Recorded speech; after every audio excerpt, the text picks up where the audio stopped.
Remember your time at CQ University? iWeek, making new friends, learning new technology, learning your way around your campus, or learning to connect online, stressing about exams, submitting your assignments, and attending lectures and tutorials. Did you travel from your home country or study in your hometown? Were you internal, distance, flex, full-time, part-time, stop and start again, undergraduate or postgraduate, 1 degree or many? Whatever path you took to achieving your qualifications, you have shared this journey with thousands of other people. On graduation, you automatically join them in the CQUniversity alumni community, a worldwide community made up of tens of thousands of graduates, including Wayne Blair, award-winning actor and director; Ian McPhee, Auditor General of Australia; Wendy Craig, Commissioner, Australian Productivity Commission; William McInnes, writer and actor; Tanya Denning, Channel Manager, National Indigenous Television; Rena Neo, Venture Capitalist, Mercatus Capital; Jill Watts, CEO, Ramsay Healthcare; David Battersby, Vice Chancellor, University of Ballarat; Kuma Parakala, Partner, KPMG; Kerry Reeves-Searle, Professor at CQ University; Terry Epiney, CEO, Energex. As an alumnus, you are now part of the CQ University Global Alumni Network. To be connected, all you need to do is visit CQU Connect to keep your contact details up to date. You can receive invitations to alumni events, be nominated for an alumni award, share your story in B Magazine or on the alumni website, and stay in touch on social networking. You can come back to study, volunteer as a student mentor, committee member or guest speaker, or support research and teaching activities that are important to you, including making donations to priority initiatives.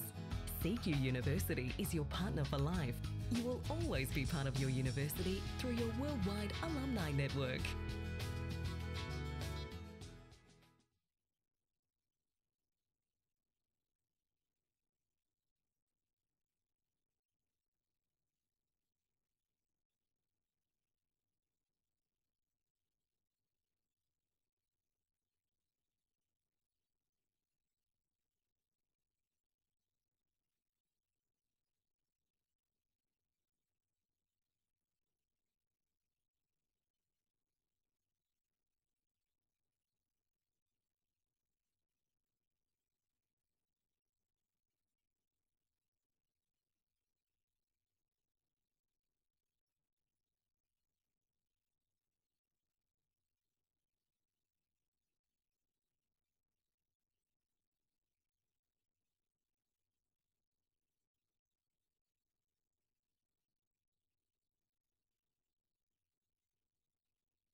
Remember your time at CQUniversity? iWeek, making new friends, learning new technology, learning your way around your campus, or learning to connect online, stressing about exams, submitting your assignments, and attending lectures and tutorials. Did you travel from your home country or study in your hometown? Were you internal, distance, flex, full-time, part-time, stop and start again, undergraduate or postgraduate, 1 degree or many? Whatever path you took to achieving your qualifications, you have shared this journey with thousands of other people. On graduation, you automatically join them in the CQUniversity alumni community, a worldwide community made up of tens of thousands of graduates, including Wayne Blair, award-winning actor and director; Ian McPhee, Auditor General of Australia; Wendy Craig, Commissioner, Australian Productivity Commission; William McInnes, writer and actor; Tanya Denning, Channel Manager, National Indigenous Television; Rena Neo, Venture Capitalist, Mercatus Capital; Jill Watts, CEO, Ramsay Healthcare; David Battersby, Vice Chancellor, University of Ballarat; Kumar Parakala, Partner, KPMG; Kerry Reid Searle, Professor at CQUniversity; Terry Epiney, CEO, Energex. As an alumnus, you are now part of the CQUniversity Global Alumni Network. To be connected, all you need to do is visit CQU Connect to keep your contact details up to date. You can receive invitations to alumni events, be nominated for an alumni award, share your story in B Magazine or on the alumni website, and stay in touch on social networking. You can come back to study, volunteer as a student mentor, committee member or guest speaker, or support research and teaching activities that are important to you, including making donations to priority initiatives. CQUniversity is your partner for life. You will always be part of your university through your worldwide alumni network.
Good afternoon, ladies and gentlemen.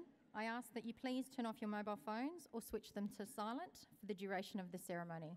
May I all ask you to please stand and welcome our official party.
Good afternoon, ladies and gentlemen. My name is Mike Donahue, and I am your Master of Ceremony for today. In the case of an emergency, please take note of your closest emergency exit and follow all directions given by staff. I ask you now to all please join us in singing the first verse of the Australian National Anthem, the words of which are listed on page 21 of the graduation program booklet.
Please be seated.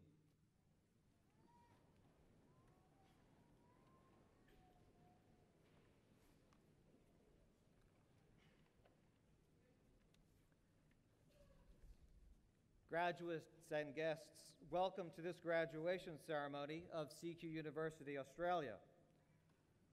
At CQUniversity, our graduation ceremonies are all about the celebration of achievements. We encourage you to please cheer out loud for your friend or your family member as they cross the stage today. You will notice that the university mace is located center stage. The mace is a symbol of the authority of the Council of the University and signifies the university's responsibility to work for the sustenance of our present world and to ensure that future generations are not disadvantaged, but are enriched by our efforts. I now invite Wade Mann to deliver the welcome to country.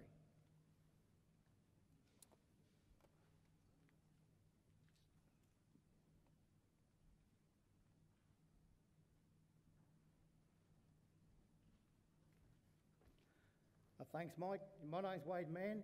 I'm a representative of the Drumble people, who are the traditional owners of the land we meet today. They have been the carers and protectors of this land for the past 40,000 years. I'd like to start off by acknowledging the elders, past and present. As we all know, our elders are the most important people in our communities. They're the keepers of our stories, our history and our past, and hopefully to bring our young people into the future. I'd like to acknowledge Bapadoo. Bapadoo is a god, creator, maker of the land, the people, the oceans, the seas and the animals. Also, I'd like to acknowledge Budaroo. Budaroo is the green tree frog. He's part of our dreaming, part of our believing. He's our totem. All the tribes across Australia have got totems which represents their tribe. The Drumble people, our totem is the green tree frog. You'll hear him croaking before the rain comes. You'll hear him celebrating when the rain goes. So without rain, you do not have water. Without water, you do not have life. So he's a substance to all life on earth. So he's a very important part of our existence.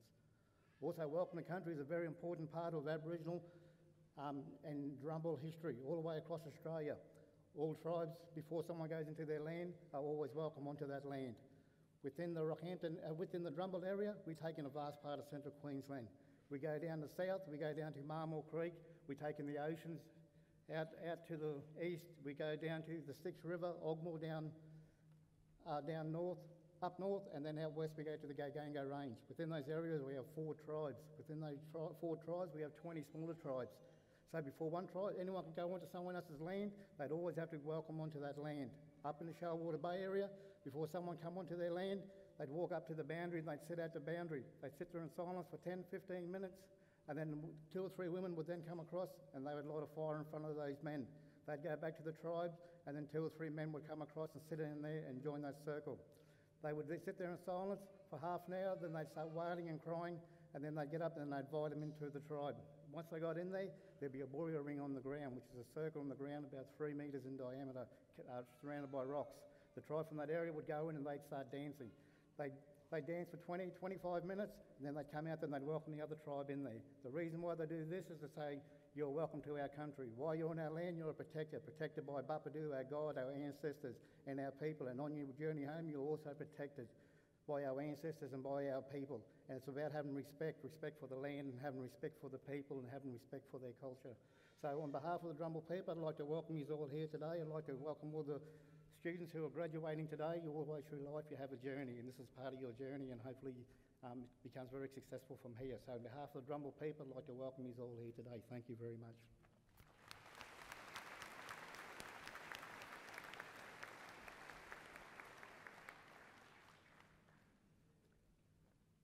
I invite the Chancellor, Mr. Rennie Fritchie, to deliver the address of welcome.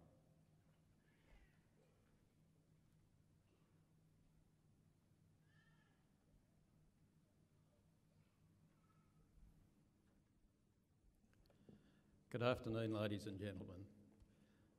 All graduations in Rockhampton to me are special, but there are a lot of special reasons why today is a little bit more special. For a start, we have 1,100 people here, which is one of the biggest numbers that we've had. We have 223 students who are graduating with undergraduate degrees, and we have 8 postgraduate students who are graduating today with doctorates.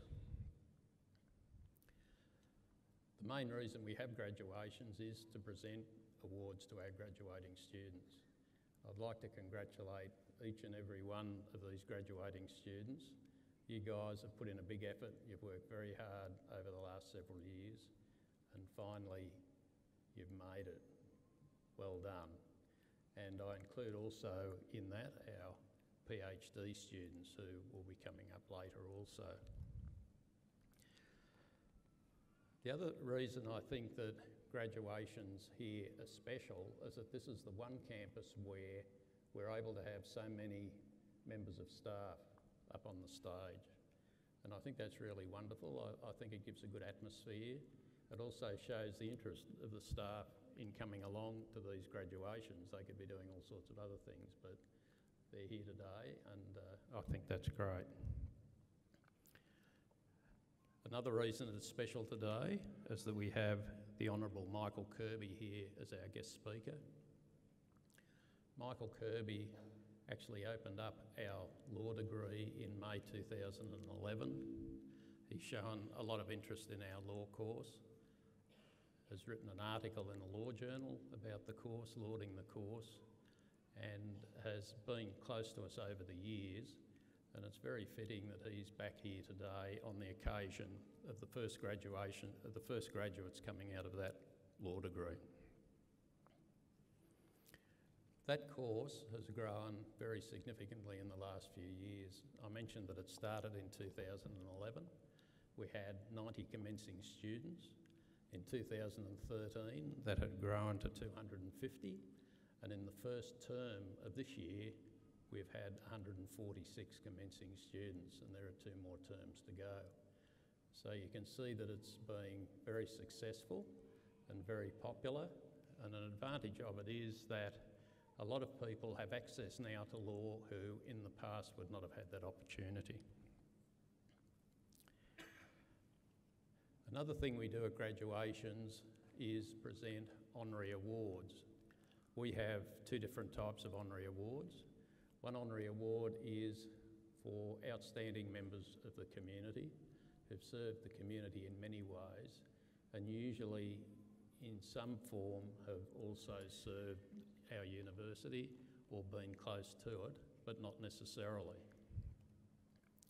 And today we have Mr. Yoshitaro Iwasaki, who is going to receive an honorary doctorate from us, and you'll hear more about him a bit later. The second thing we do in these awards is to issue awards to acknowledge our outstanding staff. And we have a new award that we've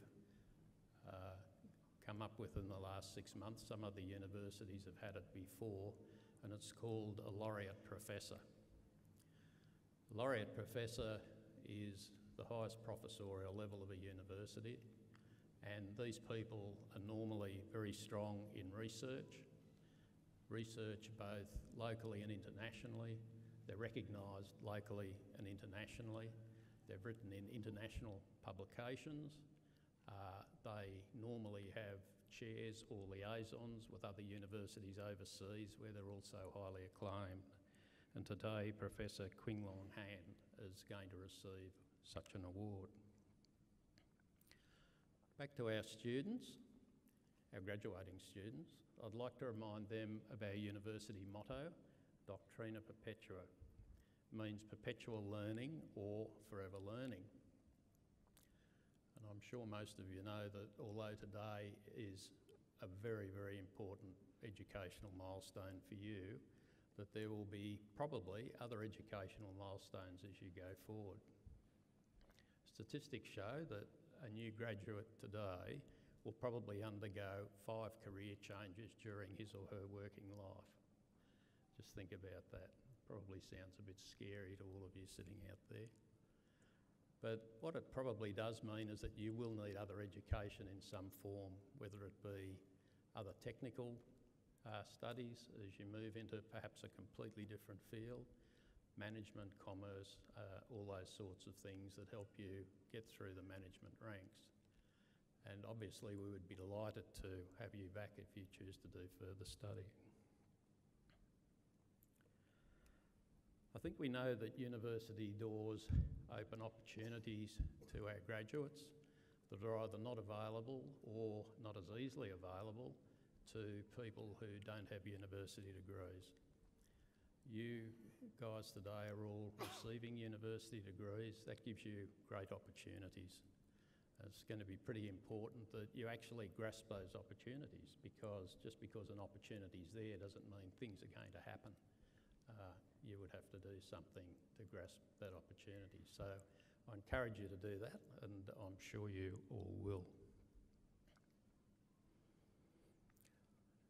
I think a really important point is that by being here at the university over a number of years, you've made an investment not only in your future, but in the future of your society, because you will be serving your society at a higher level, perhaps, than you otherwise would have. So once again, very warm congratulations from all of us at the university and from all of your supporters here who've come along to cheer you on. All the best for the rest of your lives, and I hope you very much enjoy your graduation day today. Thank you.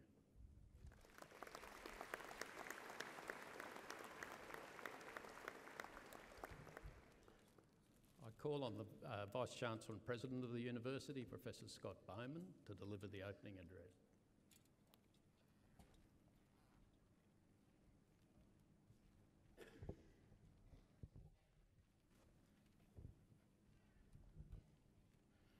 Mr. Chancellor, can I start by congratulating all of our graduates here today? It's fantastic to see you here on this special day, and just to say we're so proud of you that you've got to the end of your degrees and you're here to receive them from the Chancellor today.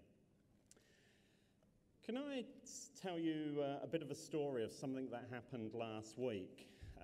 A number of us were in Canberra and we were doing various things there.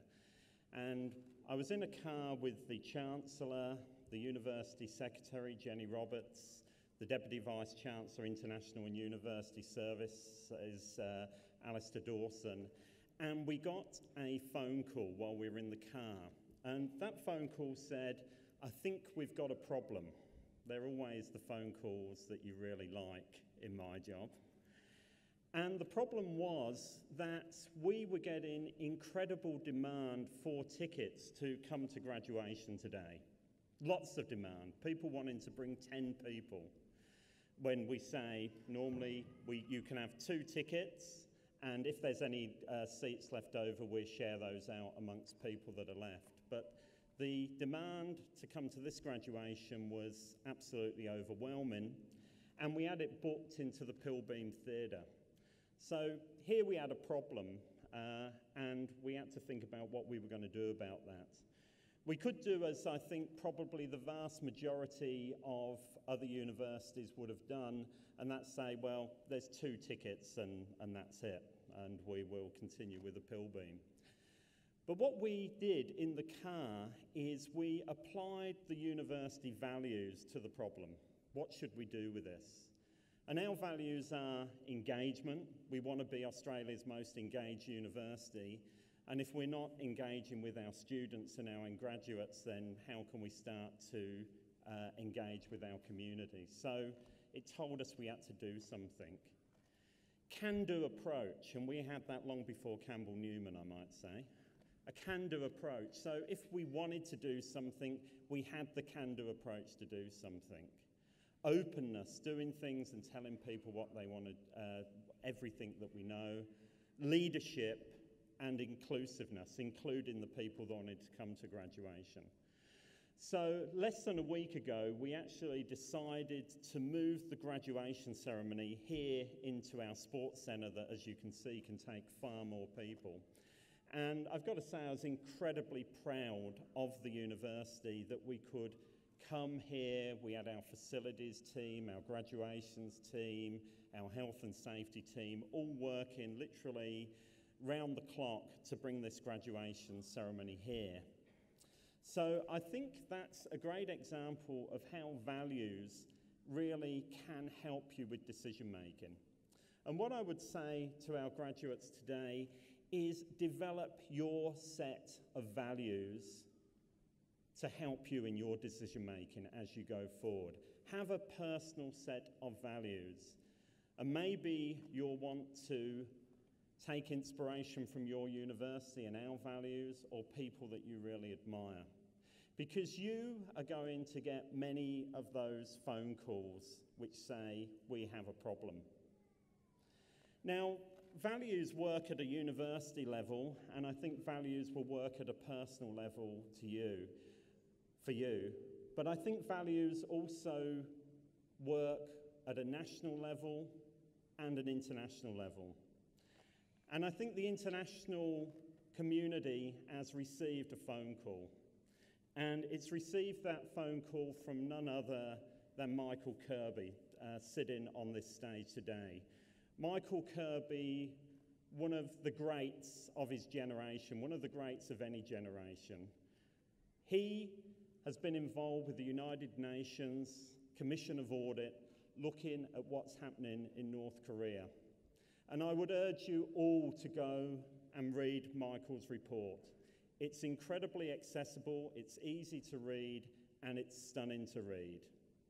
And basically, I think what Michael and his fellow commissioners are saying in that report to the world is, the world, we have a problem. We have a massive problem with North Korea, and we need to do something about it.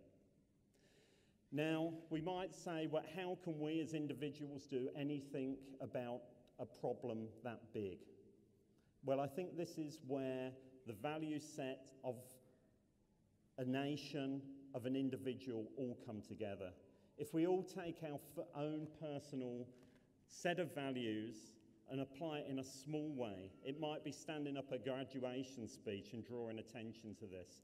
It might be you speaking to your friends and family. It might be you going to read that report. If we all do something in a little way, then maybe we can all do something about this incredibly terrible problem we have, and the treatment of our fellow human beings in a country that's only a few hours plane ride away. I felt it was important to say that, and I do, as I said, urge you to go and read that report. Can I also urge you to have an incredibly good time today at the other end of the scale? Have a lot of fun. This is your day, the day when you are getting your degree. Take time to smile. We want to see smiles as you come across this stage. In fact, the Chancellor doesn't give the degree to anyone that isn't smiling as they walk across. And if anyone trips over and does a somersault, they get 2 degrees. Have an absolutely fantastic day, and please don't forget to thank the people that we opened this hall up for, the ones at the back that helped you to get here today. Thank you.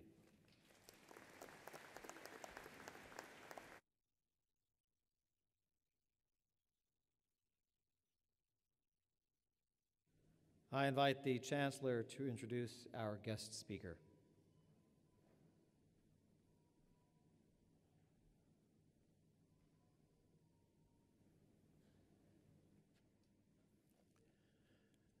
Ladies and gentlemen, it gives me great pleasure to introduce our guest speaker today, the Honourable Michael Kirby.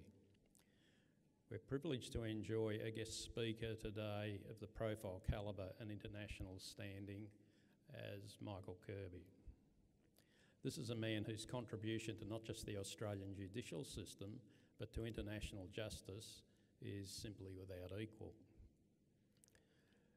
The Honourable Michael Kirby earned the prestigious achievement of being our nation's longest-serving High Court judge at the time of his retirement in 2009. That was preceded by a career span of accomplishments that would serve to inspire every graduate in this room today. He was first appointed in 1975 as the Deputy President of the Australian Conciliation and Arbitration Commission. Other appointments include inaugural Chairman of the Australian Law Reform Commission, Judge of the Federal Court of Australia, President of the New South Wales Court of Appeal, and President of the Court of Appeal of the Solomon Islands. His appointment to the High Court of Australia came in 1996, and he served 13 years. In later years, he was twice acting Chief Justice of Australia. In addition to his judicial duties, Michael has served on many national and international bodies, including the role of Commissioner of the UN AIDS Commission on Sustainable Health. Most notably and recently, he was appointed by the President of UN Human Rights Council to head the Commission of Inquiry on alleged human rights violations in the Democratic People's Republic of Korea, which the Vice-Chancellor has just mentioned. It would have been difficult to miss the global media storm that the Honourable Michael Kirby's final report generated when it was made public earlier this year. And on behalf of the university, we're privileged to be able to hear his thoughts on this issue today. Ladies and gentlemen, Michael Kirby is a man whose impeccable integrity can only be matched by the esteem in which he is held by generations of law practitioners, human rights campaigners and world leaders. And of all of the titles, roles and positions he holds, I'm most proud of the one which describes him as a friend of our university. We were delighted to have him launch our law degree, as I mentioned before, in 2011 on this campus. We've enjoyed his support of our unconventional law program to this day. Unconventional as it's targeted to rural and remote students, and unconventional in that it's 100% available online. Last year, we were very delighted in conferring him with an honorary doctor of our university, whose robes he's wearing today, in recognition of his long and prestigious career, his significant contribution to public life in Australia, and the example he has set for our own Bachelor of Law students as they aspire to a career in the legal profession. Today we welcome him back as a friend of our university. Ladies and gentlemen, please welcome Justice Michael Kirby.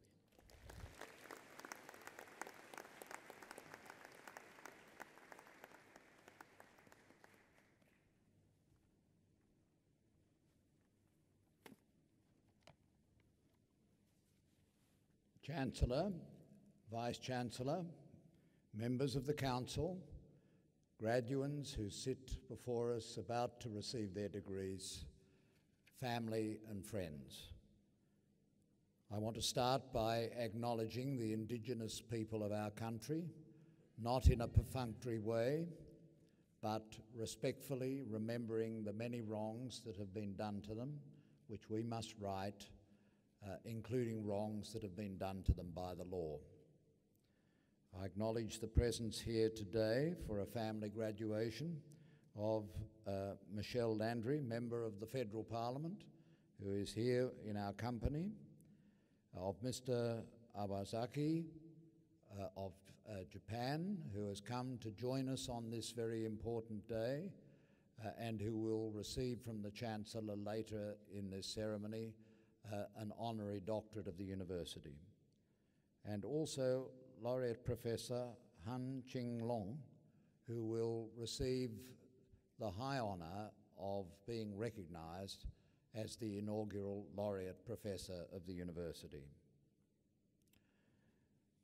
It's a great privilege to be an occasional speaker at a graduation ceremony, and it's a privilege for me to come back here. For many of the graduates, this is going to be their last formal lecture at a university. It will interrupt the celebrations and family festivities with a few serious thoughts, because universities are experts in mixing joy with pain. This might be the pain. The graduates today have to remember to thank their parents, partners, siblings, teachers, indeed everyone who has helped them to this attainment. They've got to get their words around that little word love, which especially Anglo-Saxons find very hard to say. But it'll be a good thing if there's a lot of love in this ceremony and expressed to those who matter. On behalf of the university and the community, I express thanks for the contributions of the members of the family, friends, without whom no graduation would ever take place. I gave my first graduation address, as the Chancellor has said, a year ago, when I received the honorary doctorate of the university. Now, for the first time in Rockhampton, graduates in the new CQU Law School are coming forward here in Rockhampton for their degrees. I congratulate them. I'm proud of them. The new law school is special in its use of online courses and its particular outreach to regional, remote and rural Australia. Necessarily, my words today can't be addressed only to the law students. This address has to be addressed to every graduate, indeed to everyone here, citizens and visitors. A university of the 21st century can no longer retreat behind the walls. Today's graduates and today's citizens are linked by technology to the entire planet, to its biosphere, its peace and security, its universal human rights, and the justice that belongs to each and every one of us because we are human beings. As the Chancellor has said, since I was last at the university, I was appointed by the Human Rights Council of the United Nations to serve as the chair of the Council's Commission of Inquiry on North Korea. Along with two distinguished colleagues and a secretariat staff of 10, we have investigated abuses in North Korea, abuses in the political prison camps, abuses in the official violence and public executions, abuses by way of starvation, in which 1 million of the North Korean population have died, discrimination and international abductions, including abductions of nationals of Japan. Our report was placed online 3 weeks ago. It contains a damning evaluation of terrible wrongs to the people of North Korea, rising on some occasions to international crimes against humanity. Generally speaking, the report received a good response from governments and the media in most countries of the world. But North Korea says that the Commission has been taken in by false testimony given to it by human scum.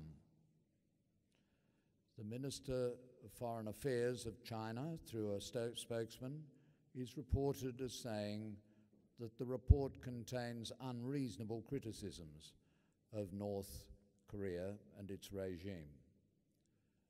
Like the Vice-Chancellor, I invite all here to read the report and to conclude for themselves the accuracy of these assessments.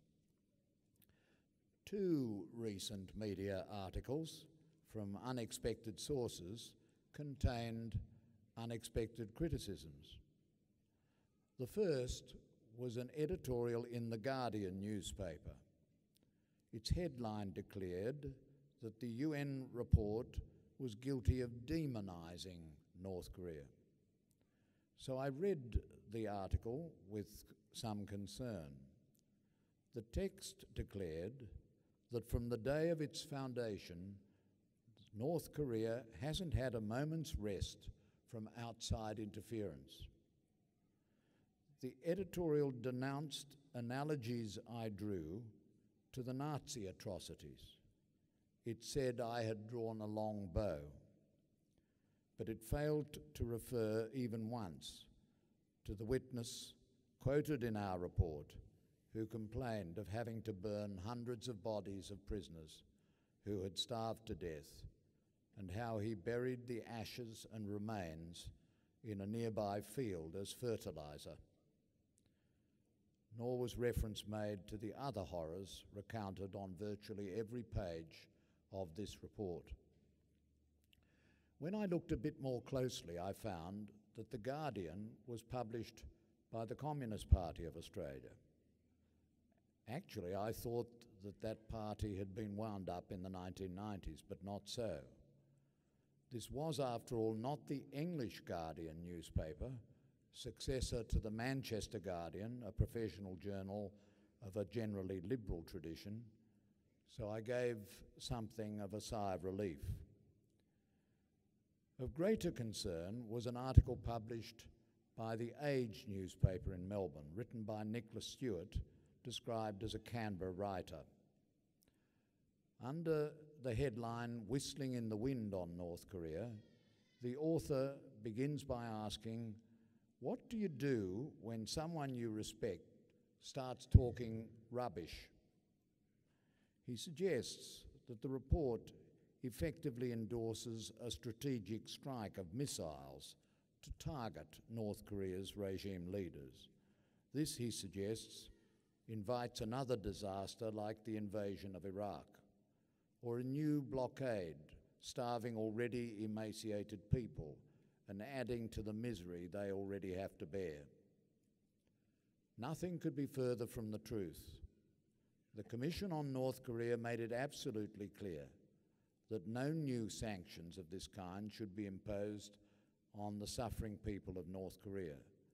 Real progress in the Korean Peninsula will require many well-tuned people-to-people contacts. Far from being locked into a formalistic approach, as Mr. Stewart claimed, the UN Commission faithfully discharged obligations imposed on it by the international community.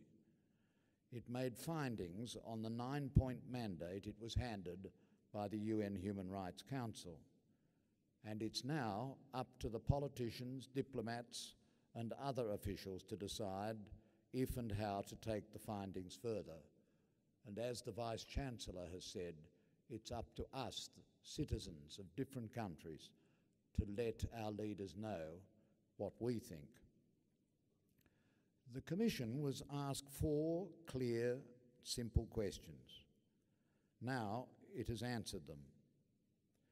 Is there evidence of human rights violations in North Korea? The evidence is overwhelming. Are there cases of crimes against humanity? Powerful evidence leads to one compelling and affirmative answer. Who are accountable for these crimes in international law? Many offenders are identified in the report by their positions and circumstances. Some are known by name and are already on the Interpol watch list. And because all cold control comes together in North Korea in the Supreme Leader, he too may be liable in international law for aiding and abetting such crimes. But if the nation's leaders do nothing, international law recognizes an international duty to protect the people of North Korea who are voiceless and who are suffering. But what if a permanent member of the Security Council were to use its veto to stop any prosecution of those responsible? Would the whole UN inquiry have been a complete waste of time? I think not. Now, in the one compact document is a comprehensive examination of the horrors faced by human beings over many decades in North Korea. If vetoes are used and no prosecutions ensue immediately, this doesn't mean that our effort has been in vain. Hundreds of victims have been given a voice. Their testimony is online so all the world can see and hear them. We can all judge whether they are human scum, as North Korea claims, or whether, as the Commission considered, they are brave people who've gone to hell and come back and are determined to tell of the grave wrongs happening in their country. The United Nations, which was built on a foundation of universal human rights, is doing its job for humanity properly and professionally. It is shining light into very dark corners in North Korea.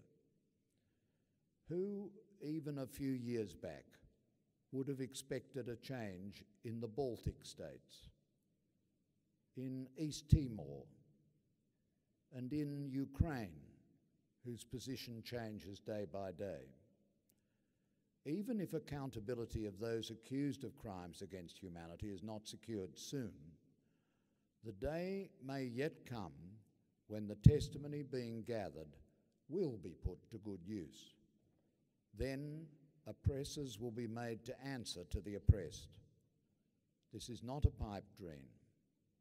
As the critics say, it is not rubbish, it can happen, and it should happen. Still, what if it doesn't happen? Has the UN inquiry then truly been a waste of money? Certainly not. We now have a snapshot in 2014 of North Korea as it is today and as it has been for decades. The Commission of Inquiry, you see, has borne witness. It has allowed the voices of the oppressed to be heard. Out of knowledge comes the resolve of good people to secure change. Already in China, blogs are appearing. Even in the state-sensitive media in China, detailed reports are now appearing recounting the grave crimes against humanity in North Korea found in the report of the Commission of Inquiry. Now, there is nowhere for oppressors to hide. Business as usual is not an option. Human rights abuses in North Korea have reached a moment of truth, just as the Charter of the United Nations envisaged. Those who graduate on this day from this fine Australian university are very privileged. Yet with privilege, of course, come obligations. Our graduates must be concerned with human rights violations of all human beings everywhere. They must be engaged throughout their lives in building peace and security and upholding the universal values of human rights which belong to our species. Such endeavours may not at first succeed.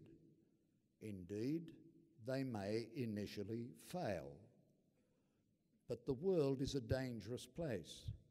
Protecting universal human rights is essential to securing universal peace, security, and justice.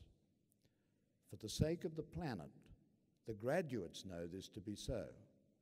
By their lives, the graduates must contribute wherever they can to upholding the justice of international law and the ideals on which the United Nations was founded.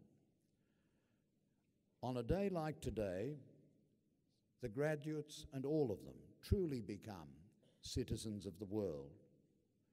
So I challenge them to live up to these ideals and to remember that the human rights of people everywhere, in Syria, in Ukraine, in Sri Lanka, in North Korea, and our own problems with human rights in Australia, that these are the concern of all of us, because the ultimate foundation of human rights is love for one another. A difficult word, but a word that should be said. We love one another because we realise the pain that is caused to the other when their human rights are not respected. The graduates, of course, will know this. Fundamentally, you don't need a university degree to teach you this, but a degree demands that you lift your voice and that your voice be heard. So lift your voices for human rights. Be worthy of the high honour of a degree from this university, and also, as the Chancellor has enjoined, have a bit of fun.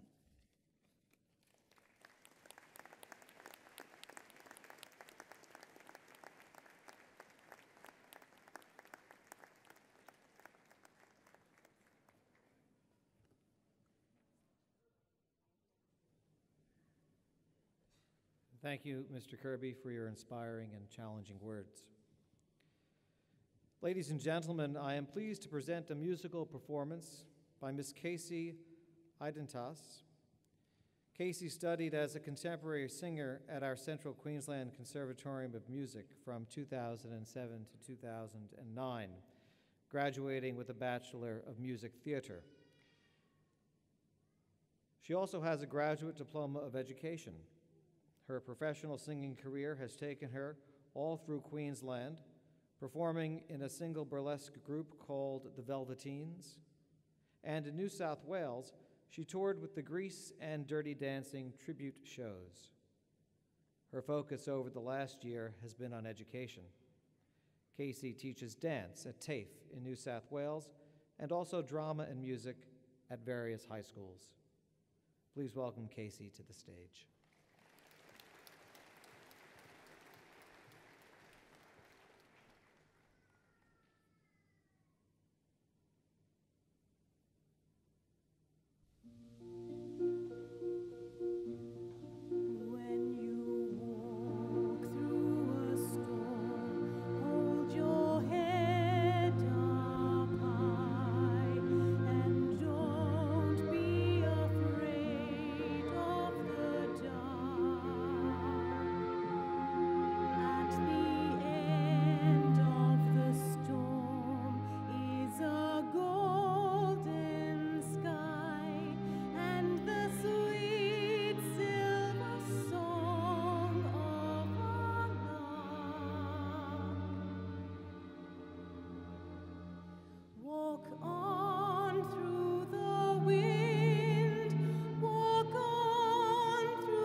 Thank you, Casey. I now call upon the Vice Chancellor and President, Professor Scott Bowman, to present the graduates. Will all graduates please stand and smile?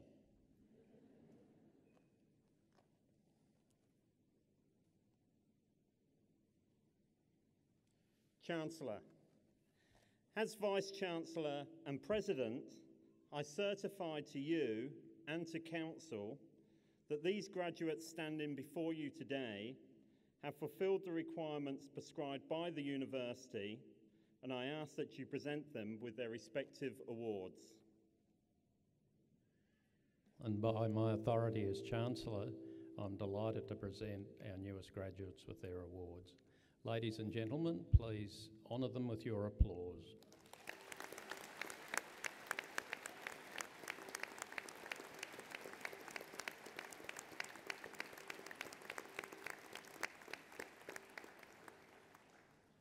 Will all graduates please be seated?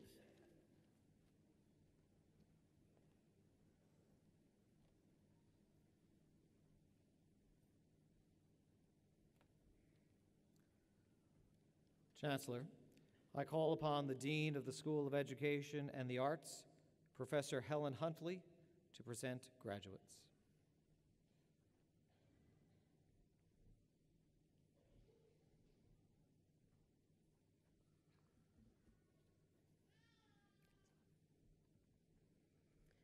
Chancellor, I'm pleased to present graduates from undergraduate programs. Associate Degree of Engineering, Electrical, Jagath Mahendra Hetananachi.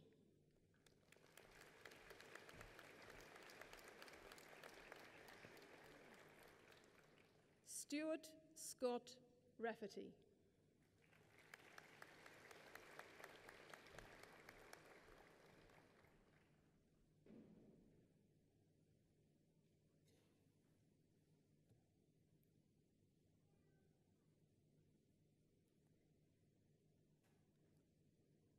Associate degree of Mine Technology, Mineral Processing, Runiyaharu Matanagarafu.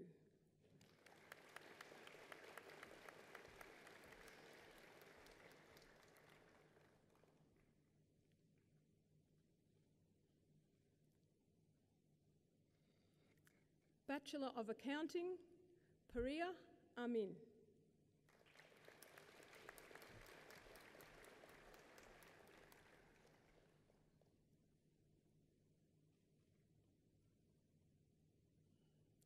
Zoe Klein.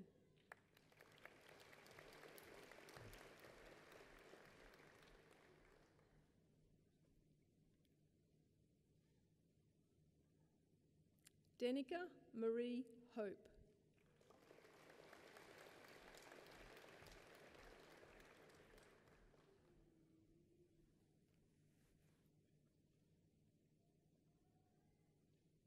Benjamin Thomas Jones.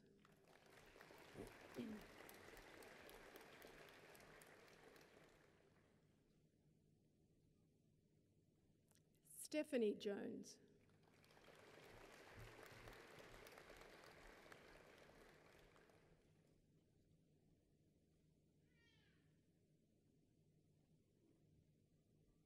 Asif Raza Mir.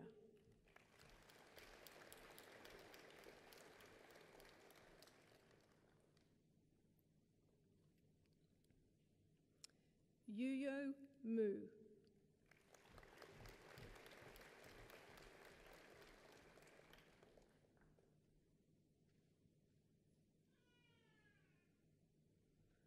Hazaifa Mataza.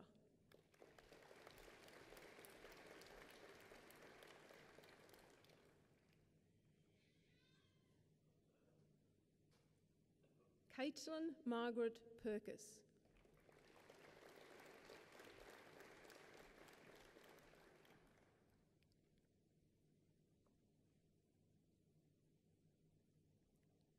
Jolene Alice Watson.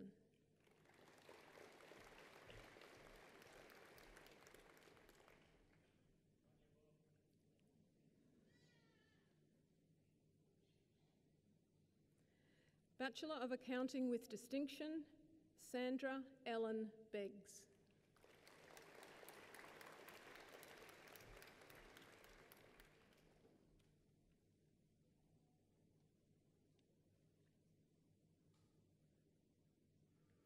Angela Thelma Curran.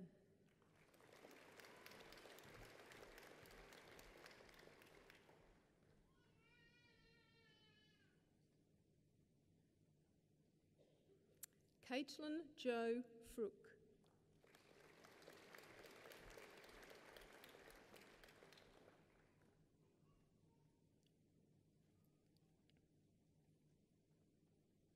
Amanda Lee Gilmore.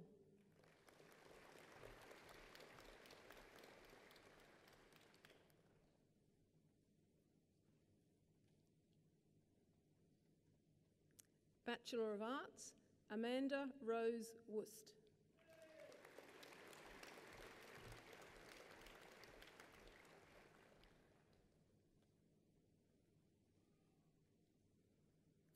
Bachelor of Arts, Literary and Cultural Studies, Rebecca Kathleen Taylor.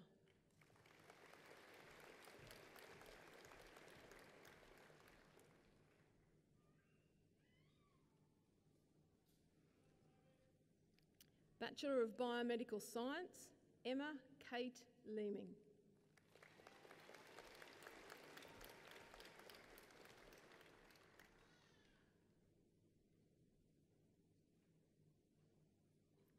Naree Ellen Wilkinson.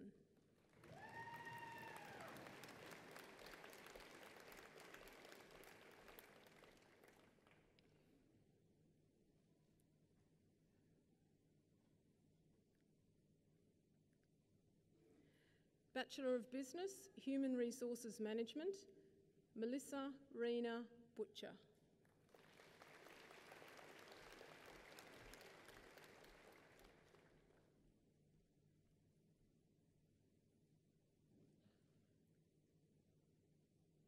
Elise May Conway.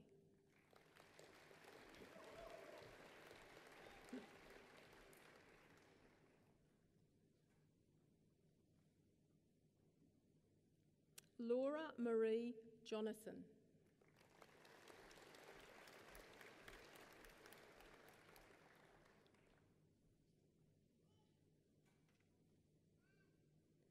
Alexandra Jean Milroy.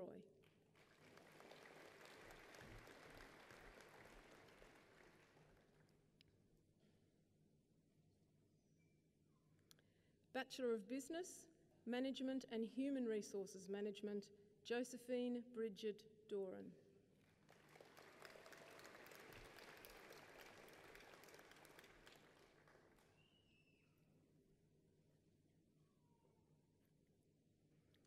Bachelor of Business, Human Resources Management with Distinction, Suzanne Louise Harton.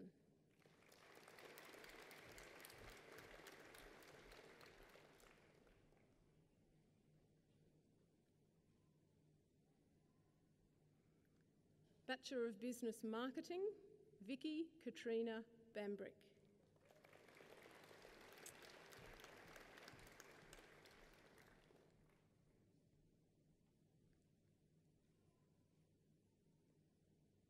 Devon Holloway.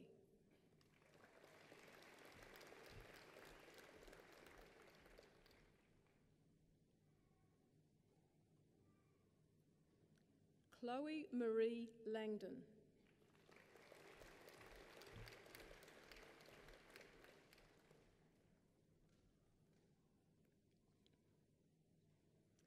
Caitlin Louise Pittendray.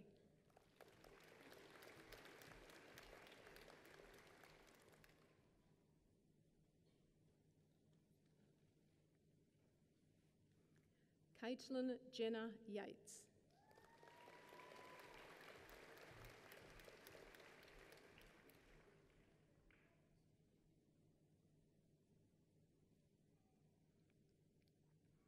Bachelor of Engineering Civil, Stephen Thomas Gill.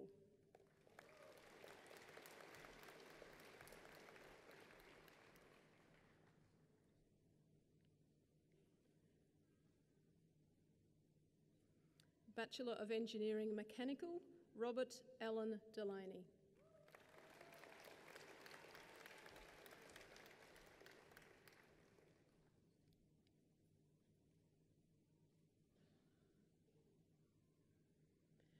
Bachelor of Engineering Mechanical Co-op and a Diploma of Professional Practice Engineering, Darryl Thomas Forday.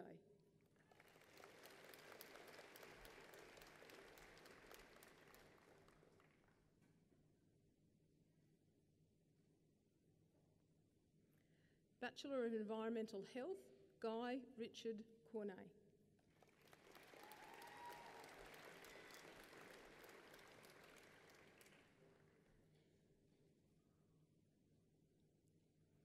Bachelor of Environmental Science, John Christopher Bloxham.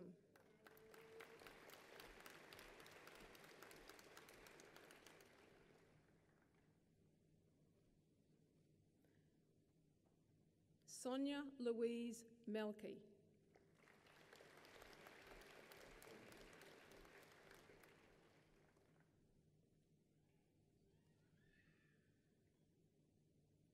William Brock MacDonald.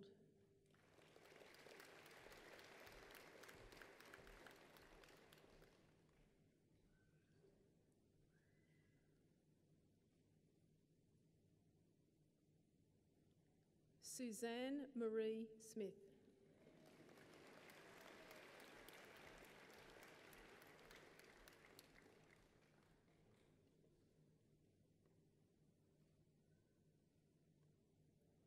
Bachelor of Environmental Science with Distinction, Joanna Faye Backen.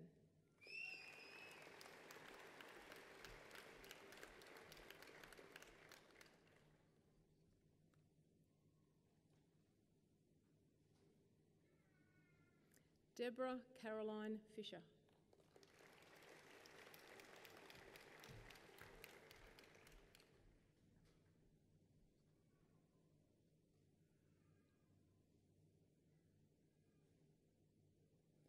Bachelor of Exercise and Sports Sciences, Naree Tamara Humphreys.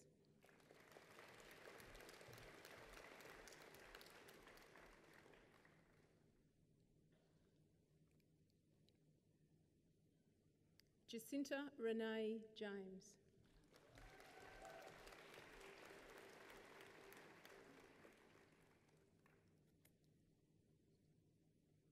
Connor Robert McGrath.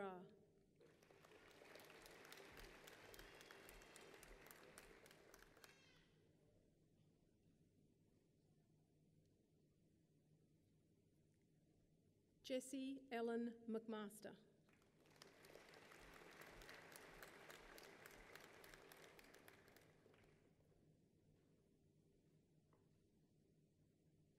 Alex Tillman.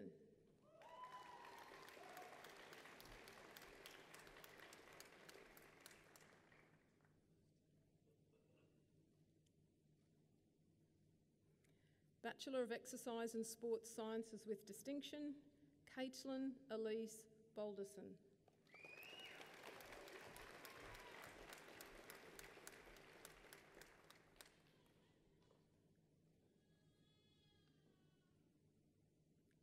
Ashley Bernadette Haydock.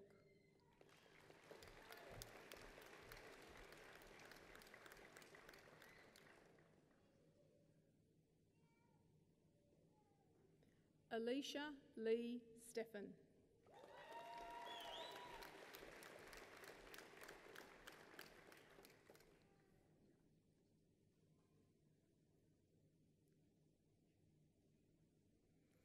Bachelor of Financial Planning, Cole Bol Ayuan.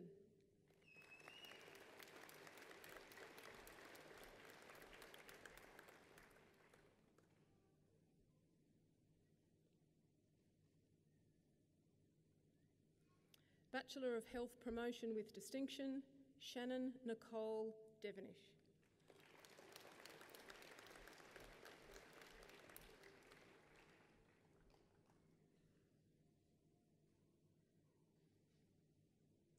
Bachelor of Information Systems, Shira Hamagain.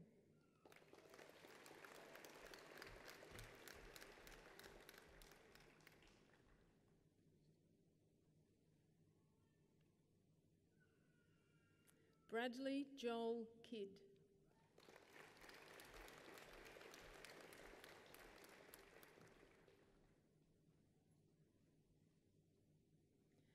Bachelor of Information Technology, Matthew Leslie Scott.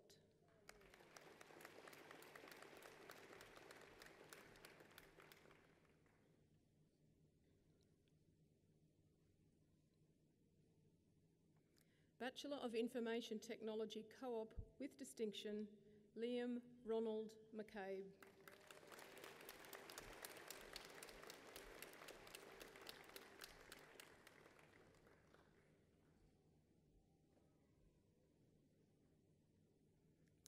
Bachelor of Laws, Daniel Patrick Hannay.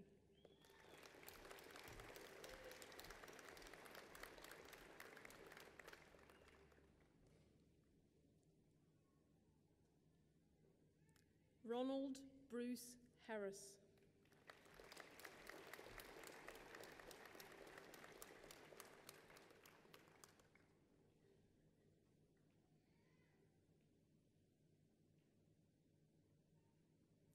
Samantha Jane LaGrady.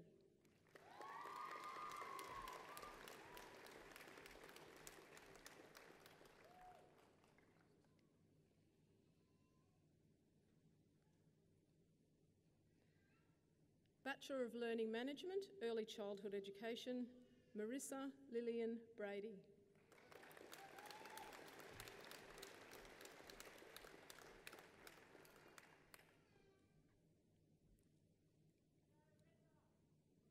Tegan Marie Cochran.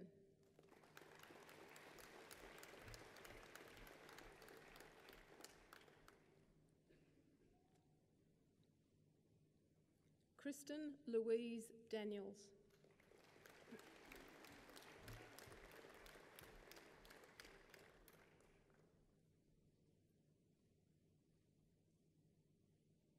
Christy Lee Henderson.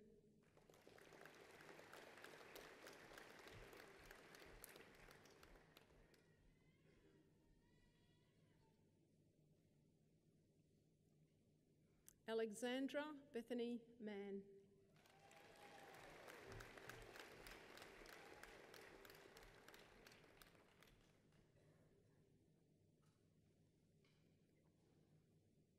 Lauren Peter McMullen.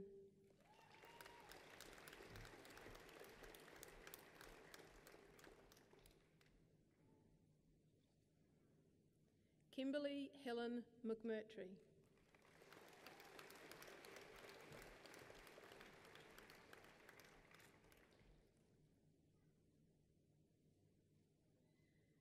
Sheldon Keeley Olive.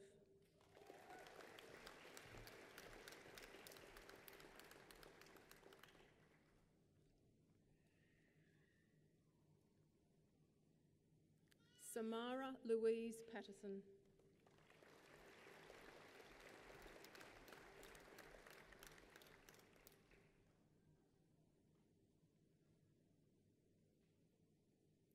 Natasha Marie Stevens.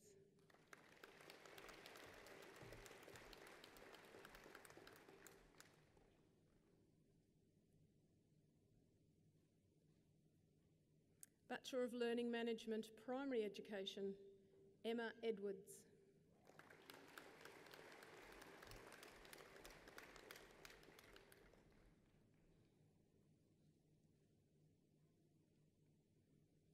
Kayla Dawn Haynes.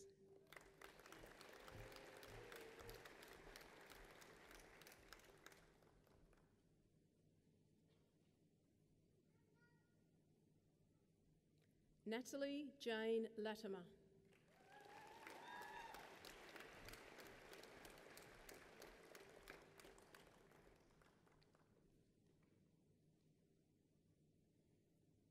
Samantha Louise Lidster.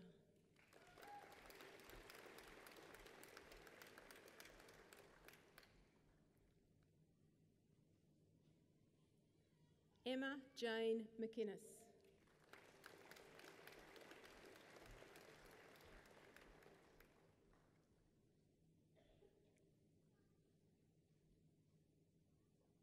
Erin McMaster.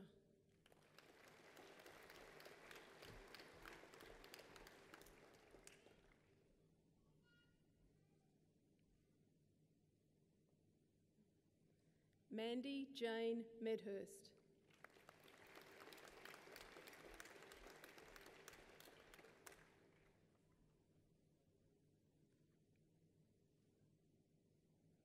Chloe Leah Savelli.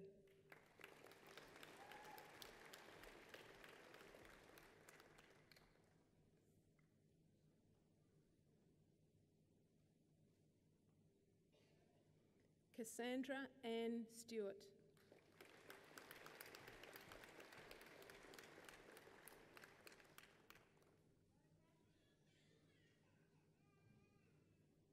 Ellie May Whittaker.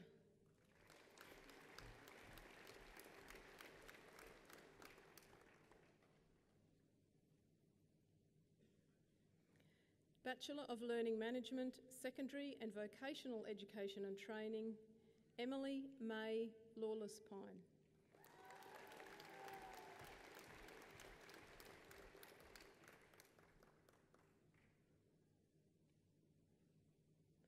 Sarah Marie McDonough.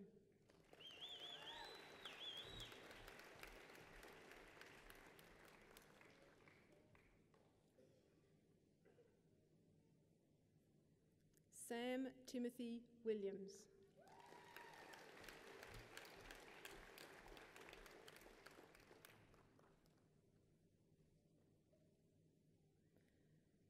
Bachelor of Learning Management, Secondary and Vocational Education and Training with Distinction, Andrew Garrett Abbas.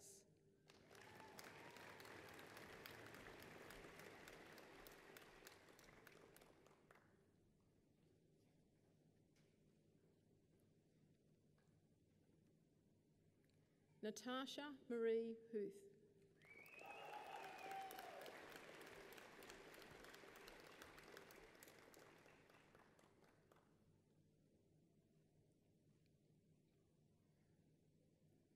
Bachelor of Medical Science Nutrition, Ida Maria Schwenk.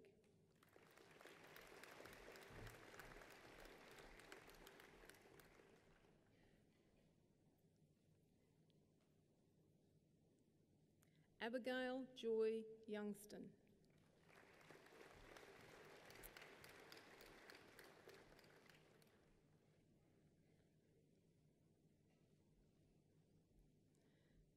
Bachelor of Medical Science Nutrition with Distinction, Margareta Linda Beecham.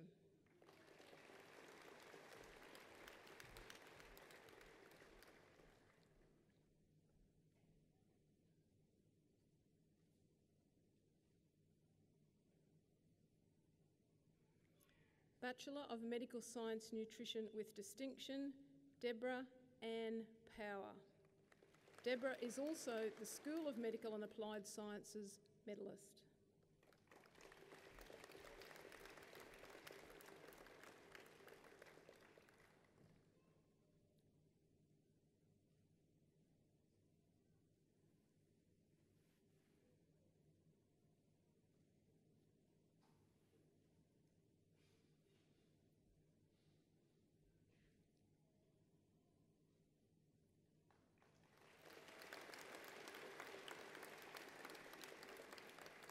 Bachelor of Medical Science, Clinical Investigation, Brittany Louise Harrington.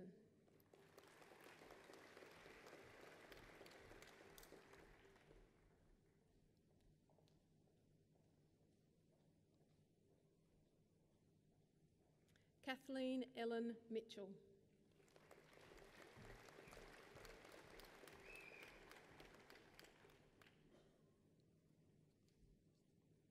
Ashley Ray Pritchard.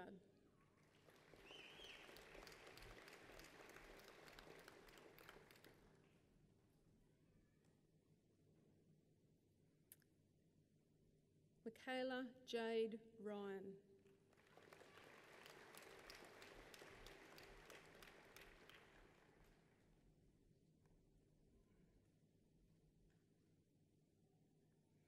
Bachelor of Medical Science Pathology, Amelia.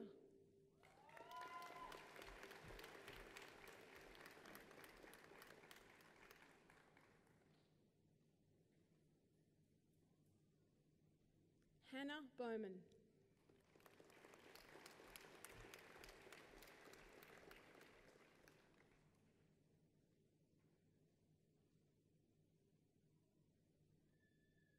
Ramel Christian Cascao.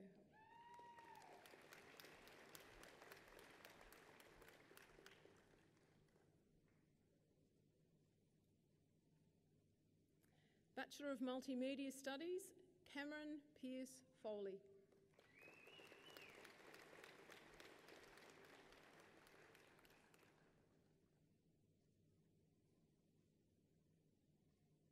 Blake Caleb Maloney.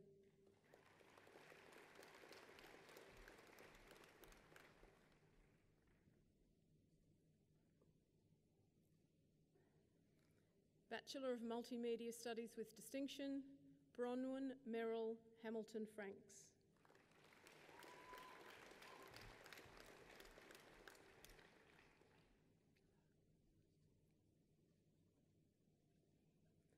Bachelor of Music, Isaac Holmes Story.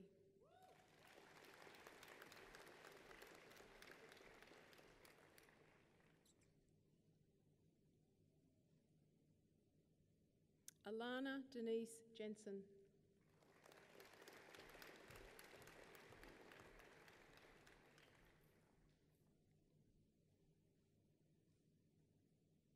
Thomas William Kirshner.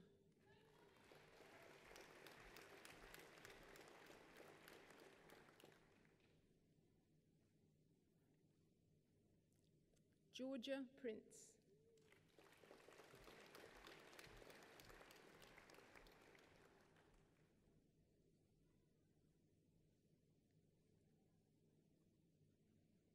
Witten Ricardo Matthias.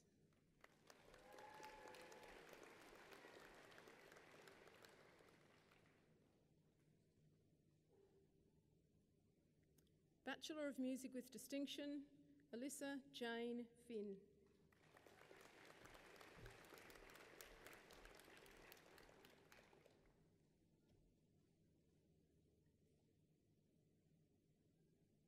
Jade Ellen Otone.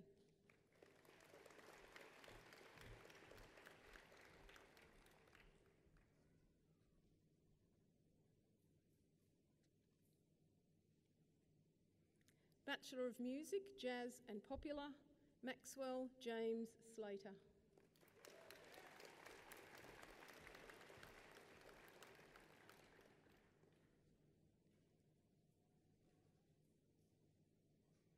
Bachelor of Music, Jazz and Popular with... Well done. I'll start that again. Bachelor of Music, Jazz and Popular with Distinction, Stephanie and Julia Quinlan.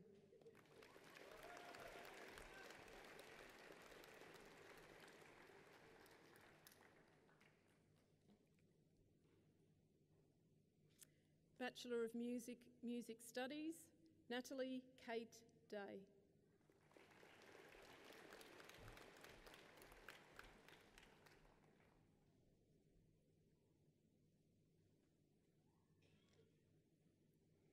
Bachelor of Nursing, Elizabeth Arnold.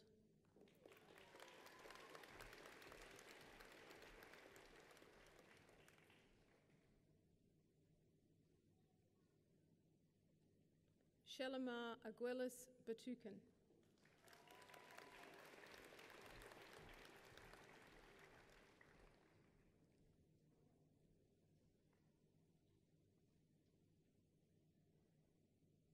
Katrina Andrea Bear.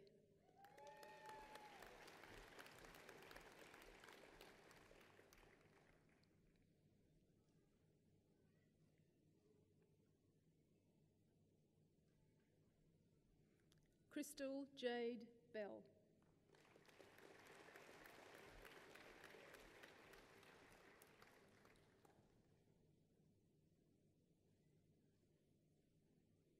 Hannah Marie Boasted.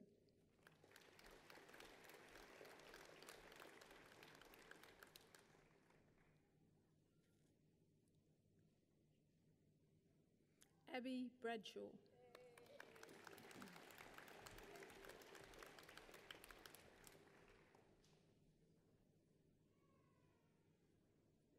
Kate Elizabeth Brosnan.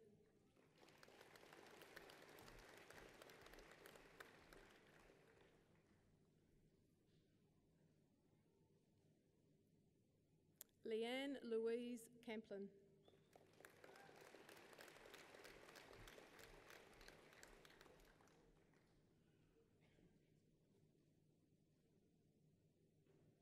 Kylie Grace Chardon.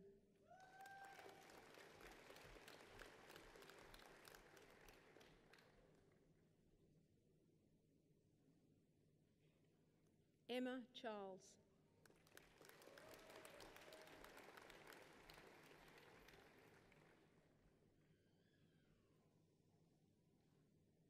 Rebecca Louise Clark.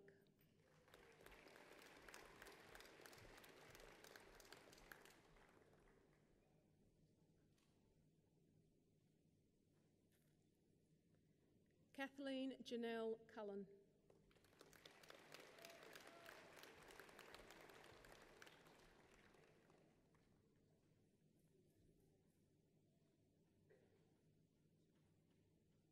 Annabelle Patsy Dodds.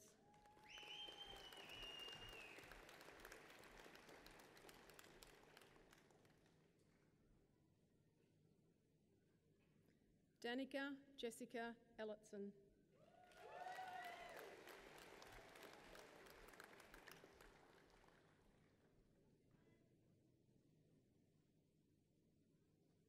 Caitlin Emily Flint.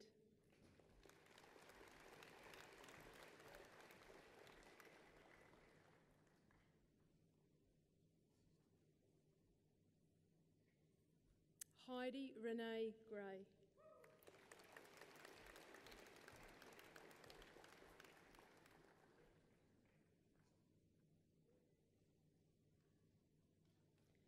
Jacqueline Marie Harris.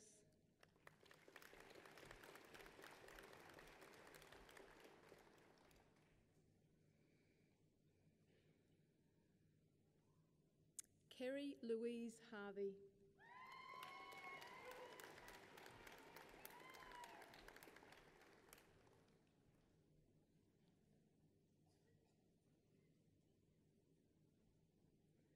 Lisa Jean Jackson.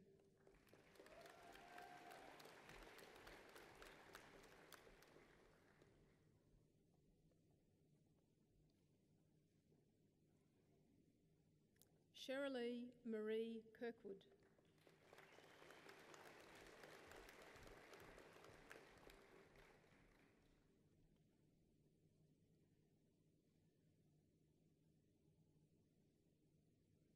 Adrian Elise Luck.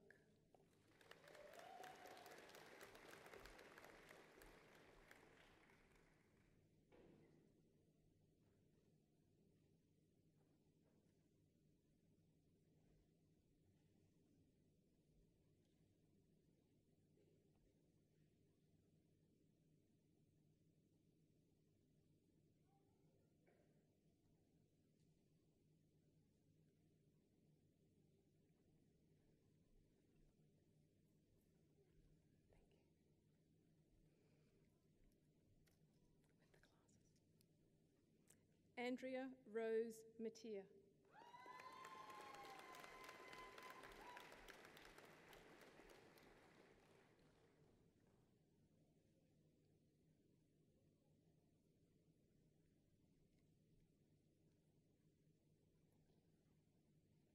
I love technology. Taylor Matthews.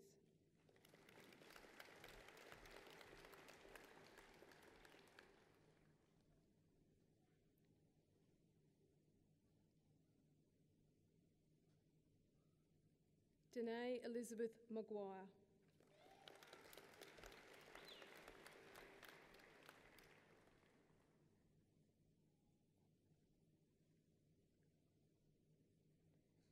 Jennifer Louise Milliken.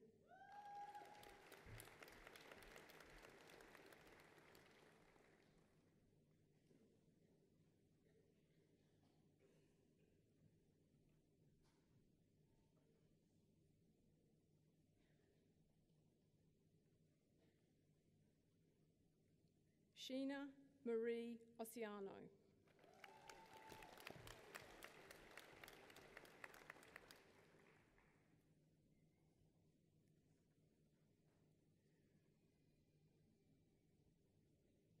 Jignesh Vishnukama Rami.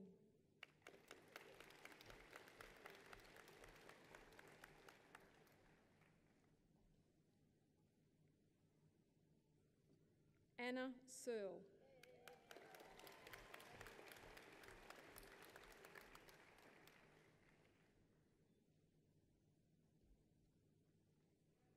Rebecca Sue Strandquist.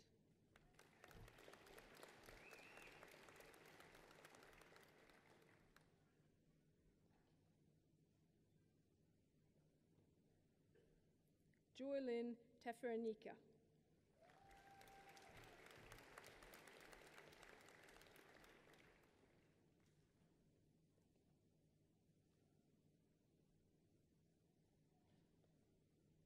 Jonathan Shankar Tanua.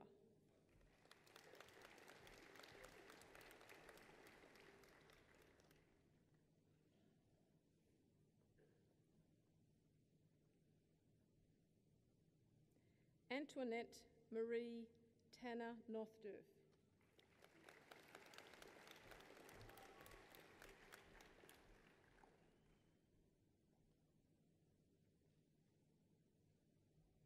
Katerina Tiso.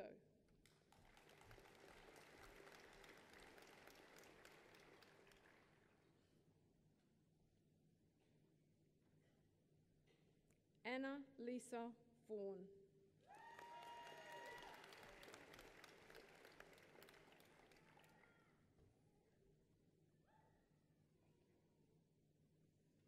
Adele Elise Zornig.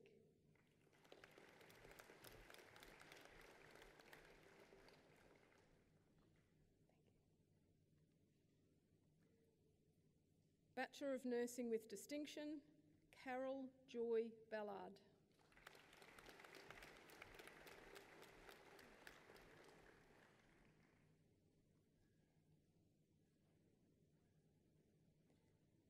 Mary Josephine Burton.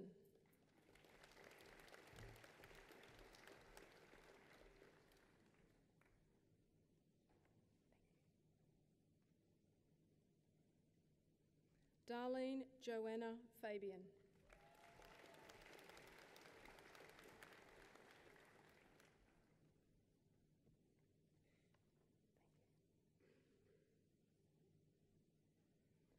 Tara Ann Jutta Scott.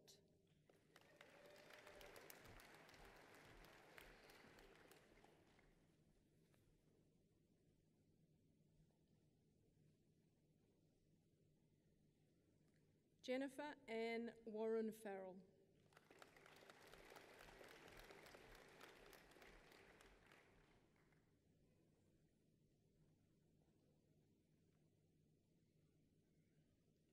Leslie Dorothy Wickens.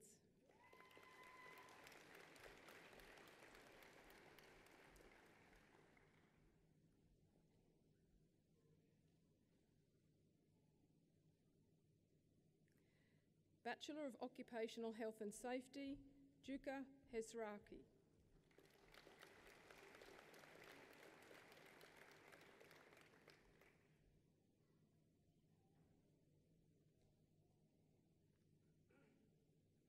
Lauren Joanne Nelson.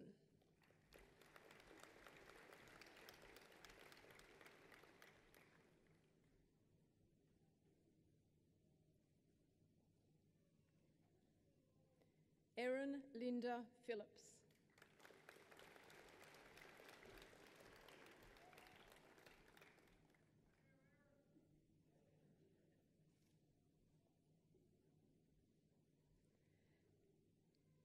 Bachelor of Occupational Health and Safety with Distinction, Kirsty Lee Ra.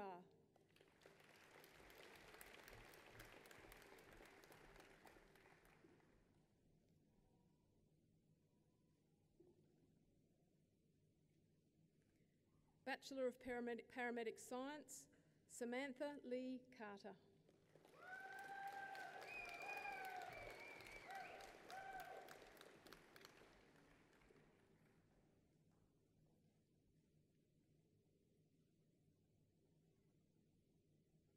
Connor Lloyd Craig.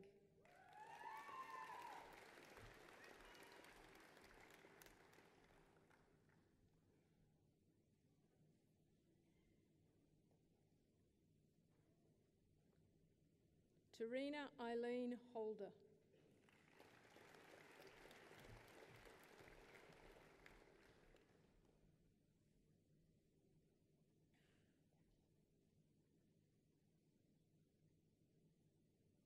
Jasmine Marie Kent.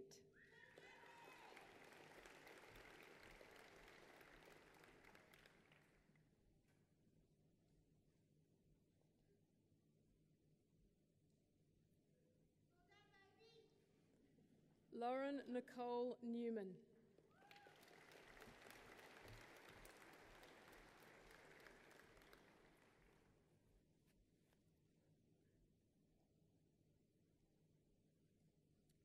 Janelle Rose Norton.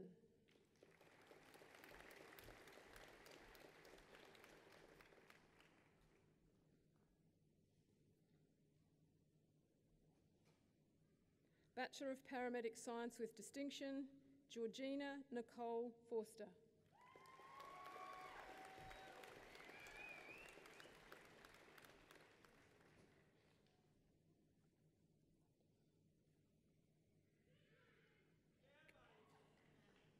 Casey Charlotte Graves.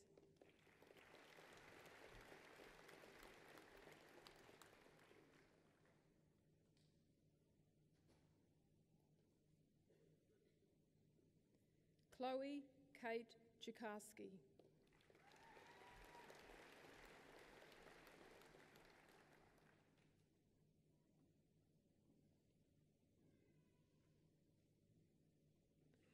Bachelor of Property, Joanne Marie Gourley.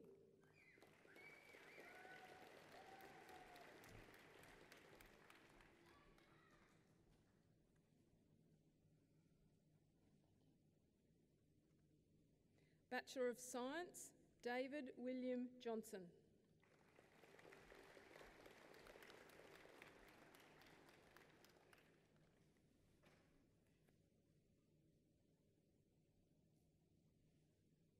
Bachelor of Science, Applied Biology, Alexander Daniel Legg.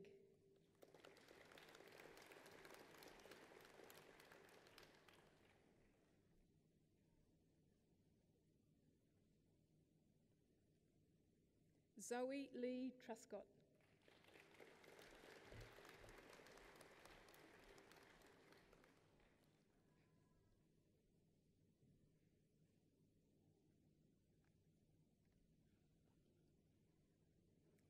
Bachelor of Science, Biological Sciences, Lauren Moore.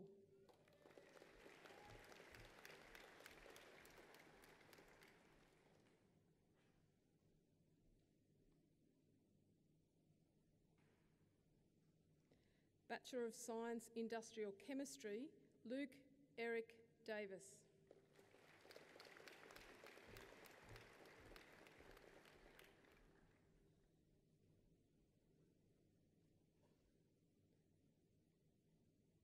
Connie Nevelyn Schultz.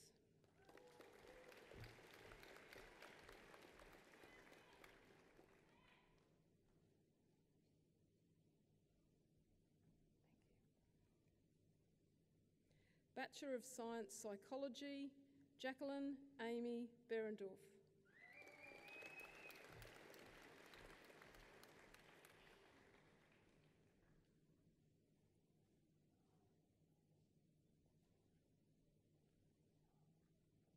Rihanna Louise Blanche.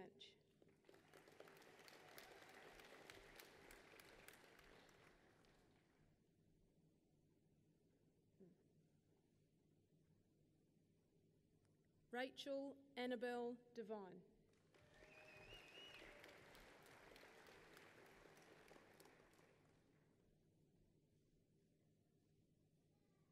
Phoebe Charlotte Donahue.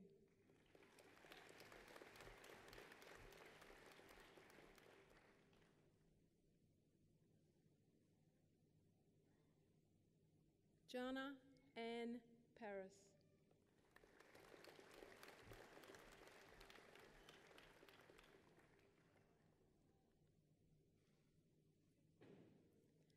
Bachelor of Social Work with Distinction, Anne Elizabeth Loraway.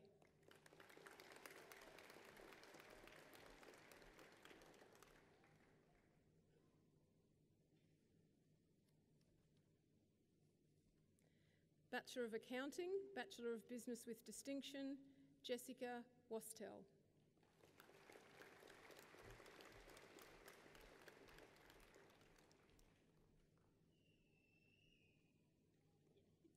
Bachelor of Accounting, Bachelor of Business Human Resources Management, Talisha Emma Woolley.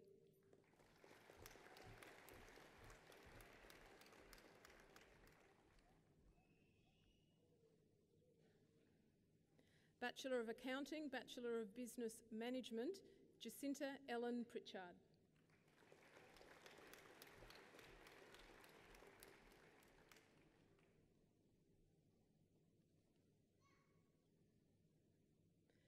Bachelor of Financial Planning, Bachelor of Accounting, Andrew James Weiss.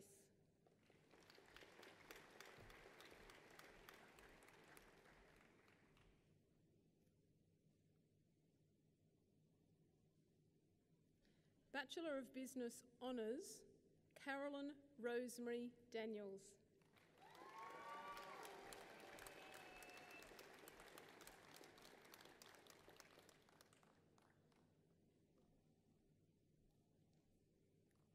Bachelor of Engineering Electrical Co-op with Honours and a Diploma of Professional Practice Engineering, James Andrew Edward Mitford.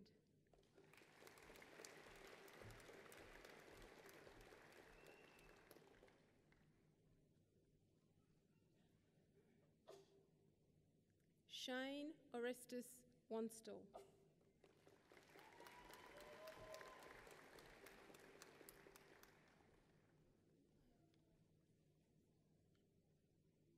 And if you'd hold your applause, Evan George Bayliss, who is also the School of Engineering and Technology medalist.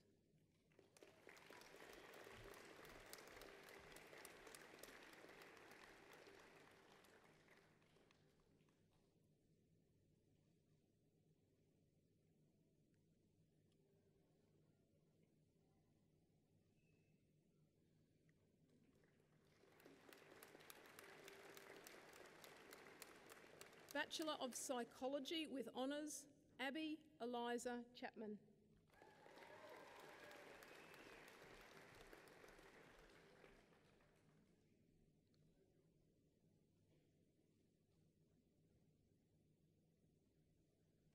Eamon Cosroe Cody.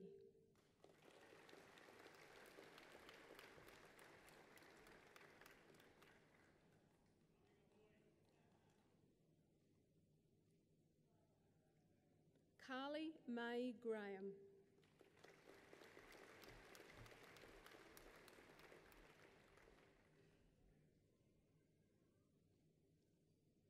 Jamila Michelle Johnson.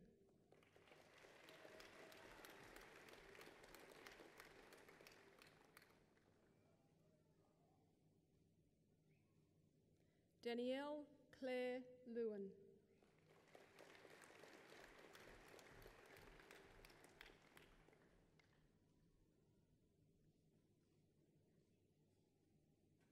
Joseph Lee Maluri.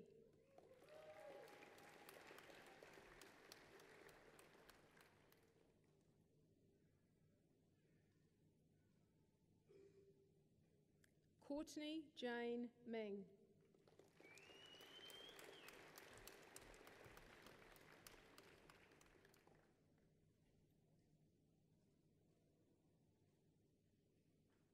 Natasha May Trask.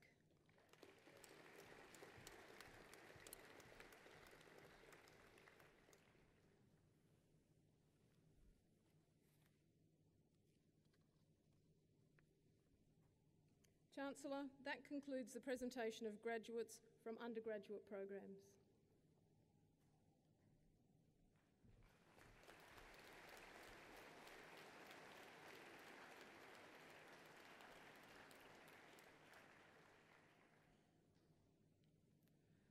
Ladies and gentlemen, I am delighted to present to you again another musical performance by Miss Casey Identis.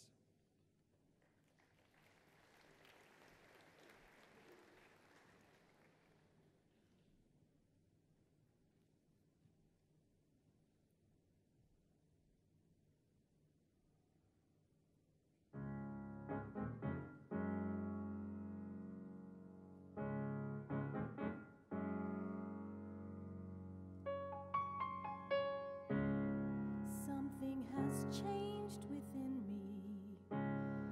Something is not the same. I'm through with playing by the rules of someone else's game. Too late for second guessing.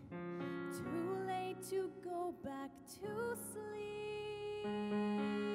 It's time to trust my instincts. Close my eyes and leap. It's time to try defying gravity. I think I'll try defying gravity, and you can't pull me down.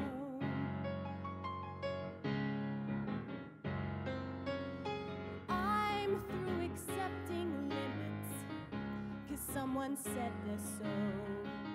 Some things I cannot change. Until I try, I'll never know. Too long I've been afraid of the losing love I guess I've lost. Well, if that's love, it comes at much too high a cost. I'd sooner buy defying gravity.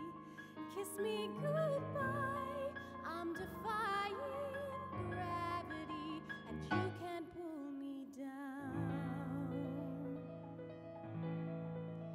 Unlimited, my future is unlimited,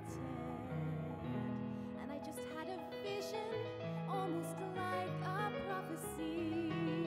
I know it seems truly crazy, and yes, the vision's hazy, but I swear someday I'll be up in the sky, defying gravity, flying so high. I'm defying gravity, and you can't pull me down.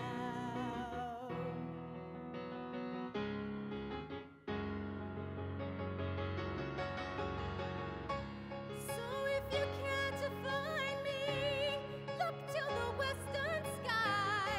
As someone told me lately, everyone deserves the chance to fly.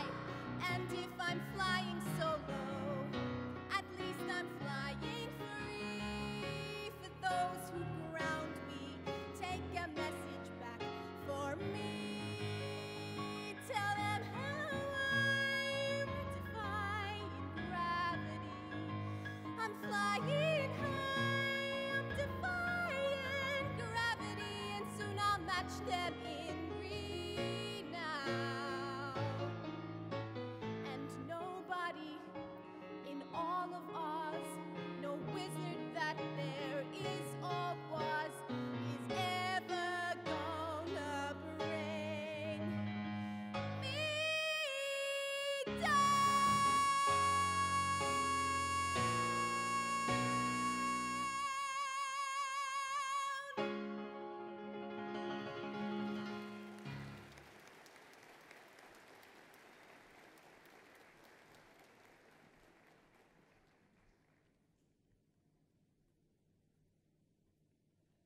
Casey, thank you. Chancellor, I call upon the Dean of the School of Nursing and Midwifery, Professor Leon Hinton, to continue the presentation of graduates. Chancellor, I'm pleased to present graduates from the postgraduate program.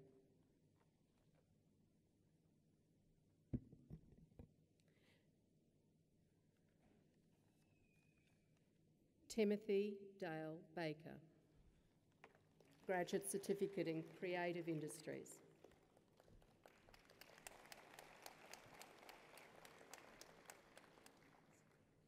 Graduate Certificate in Project and Program Management, Alexio Baye Padilla.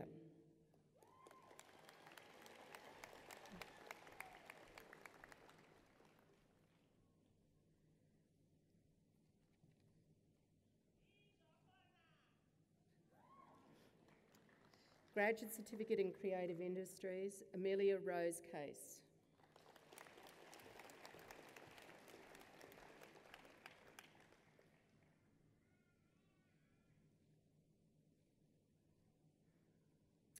Graduate Diploma of Learning and Teaching, Eric Martin Kesh.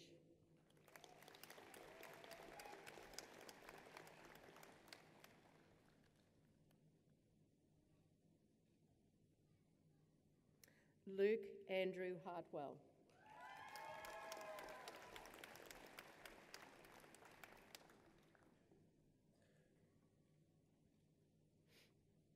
Leonie Jane Wanshop.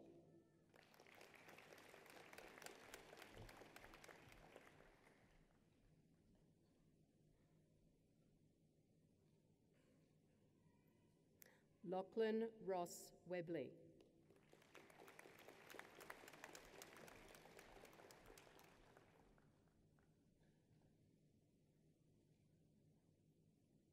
Mina Yaganeji.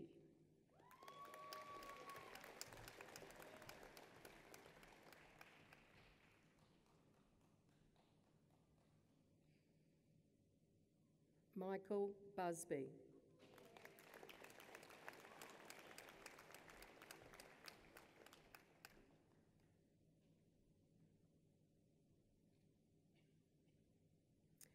Kelly Marie Moore.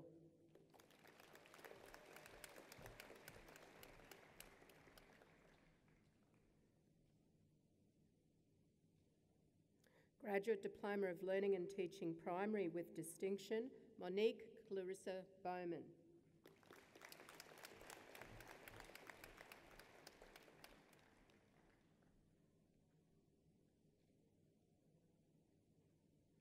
Graduate Diploma of Learning Management, Special Education, Shauna Lindsay Mobbs.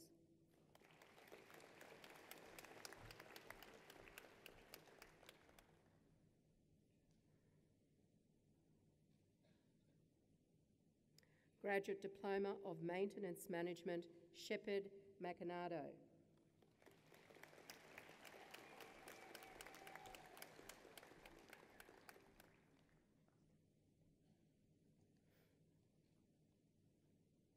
Master of Business Administration, Ernest Benoit.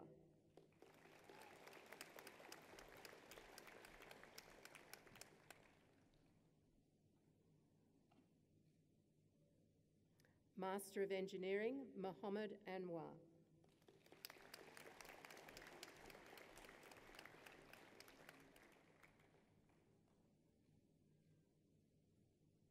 Nusra Nuruddin.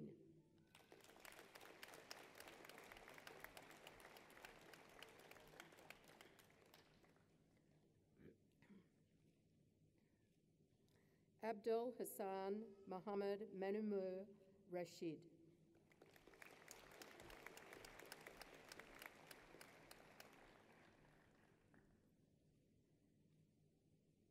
Master of Health Science, Andrea Mary Reid.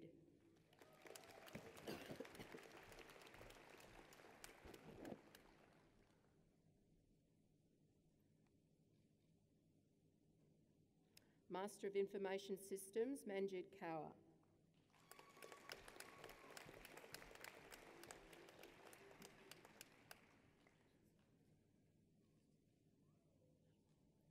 Master of Learning Management, Suzanne Therese Burkett McKee.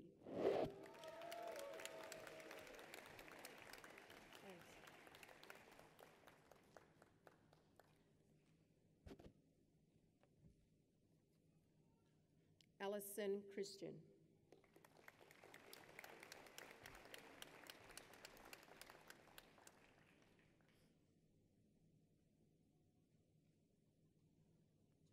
Master of Letters, Jonathan Paul May.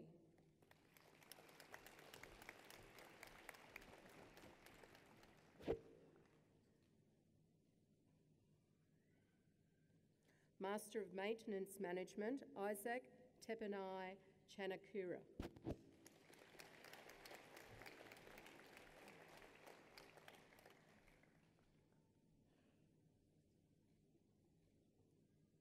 Master of Maintenance Management with Distinction, Anthony David Eckert.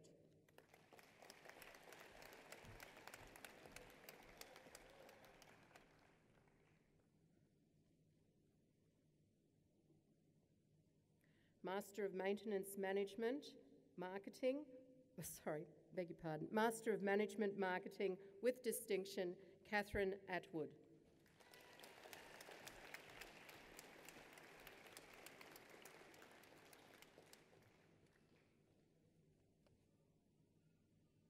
Chancellor, that concludes the presentations of graduates from the postgraduate programs.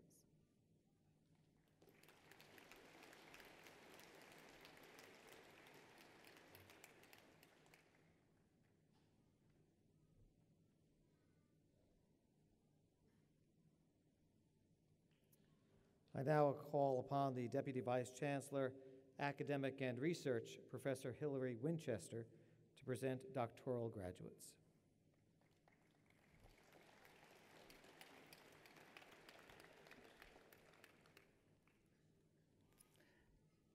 Chancellor, I have the honour to present to you the following doctoral graduates. These candidates have undertaken a programme of supervised research and study which has made a significant original contribution to knowledge. This qualification is a highly regarded achievement where the candidate has demonstrated highly specialised knowledge through thesis dissertation. Doctoral programmes may be undertaken in many disciplines, and only high calibre graduates who have demonstrated academic merit may obtain entry to this award. Research is an integral part of CQUniversity Australia's purpose. We have a strong commitment to the conduct of cutting-edge research in new areas which challenge the boundaries of the traditional disciplines to provide distinctive research solutions with regional, national, and international benefit. I present William Reginald Blaney for the degree of Doctor of Education. Bill, who is one of our staff members, has a thesis entitled A Case of Career Transitioning from Trade to Teacher. His study investigated the lived experiences of tradespersons who completed a teacher education degree to become secondary school technology teachers. A qualitative case study was used with borderland discourse theory. It found a career transition from trade to teacher created a hybrid identity, fusing the worlds of trade and school. Dr. William Reginald Blaney.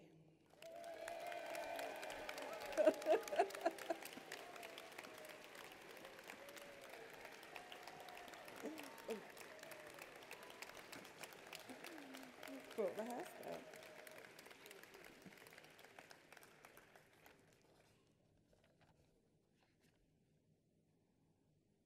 Are you okay? You'll one day. I'm out of order.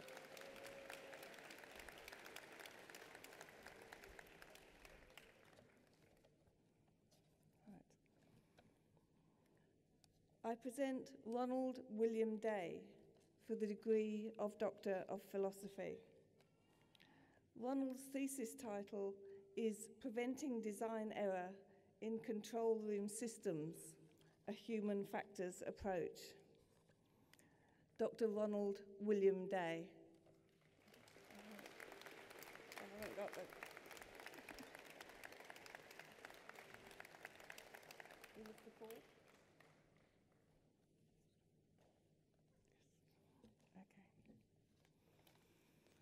I present Lyle Robert Ford for the degree of Doctor of Philosophy.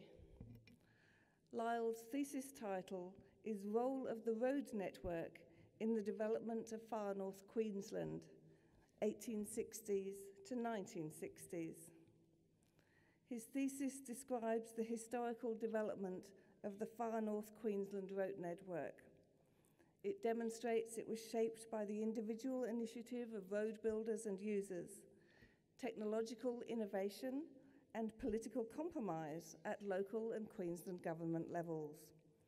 In turn, it shaped Far North Queensland's industry and settlement patterns. Dr. Lyle Robert Ford.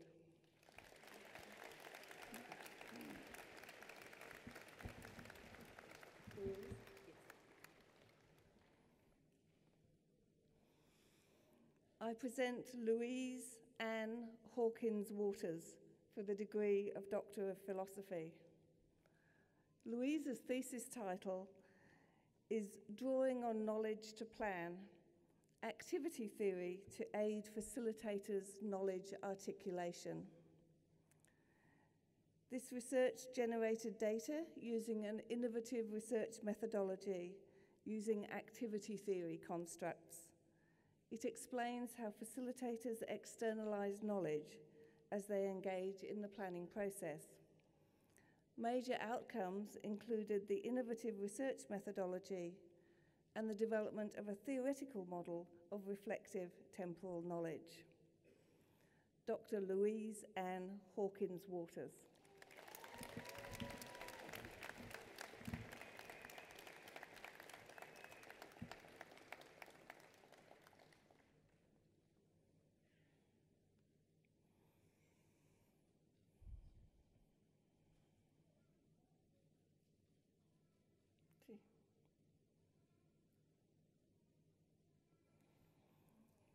I present Gerard Lawrence Ilott for the degree of Doctor of Philosophy. Gerard's thesis title is Developing an Understanding of IT Governance and its Relationship with Corporate Governance. Gerard, who is another of our staff members, had a thesis which was an interpretive analysis of a single case study for the purpose of achieving a deeper understanding of the ontology of IT governance.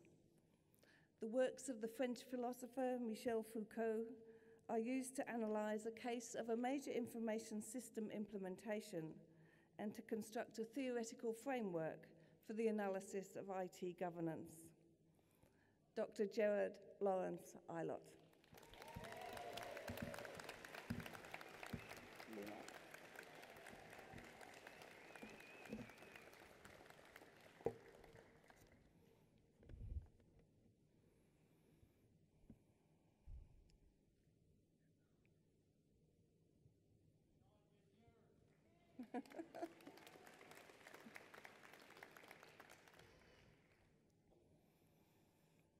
I present Lina Yi Xiong Ma for the degree of Doctor of Philosophy.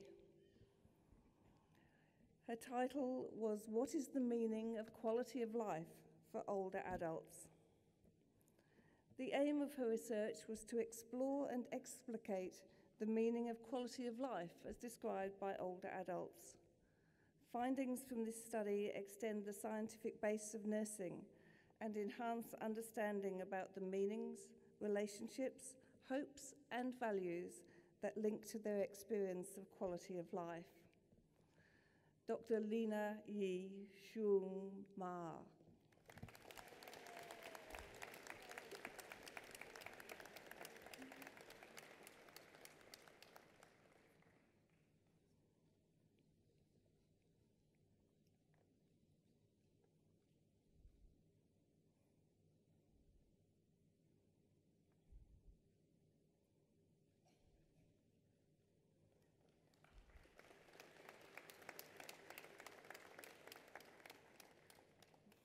I present Asim Sajjan for the degree of Doctor of Philosophy. Asim's thesis title is Development of Rainfall, Runoff, Soil Erosion Model for Railway Embankment Steep Slopes.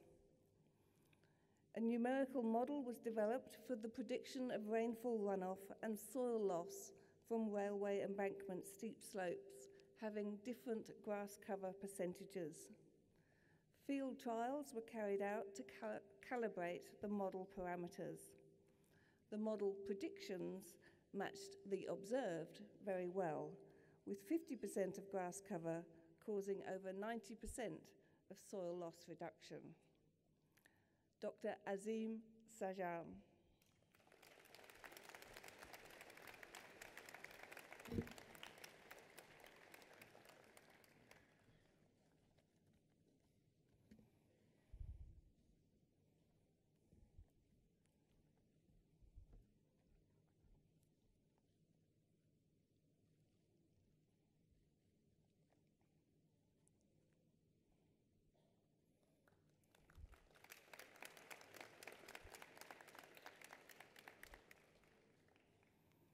I present Chuen Hung Ju for the degree of Doctor of Philosophy.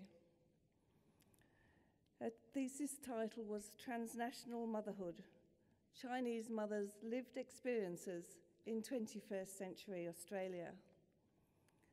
This bilingual qualitative case study aimed to understand transnationalism through 17 Chinese migrant mothers' lived experiences in 21st century Australia. It found a harmonisation of Chinese Western-style mothering, Zhong Si He Bi, which symbolised their transnational motherhood. This is significant for migrant mothers, education, health, community services, and policymakers. Dr. Chuen Hung Ju.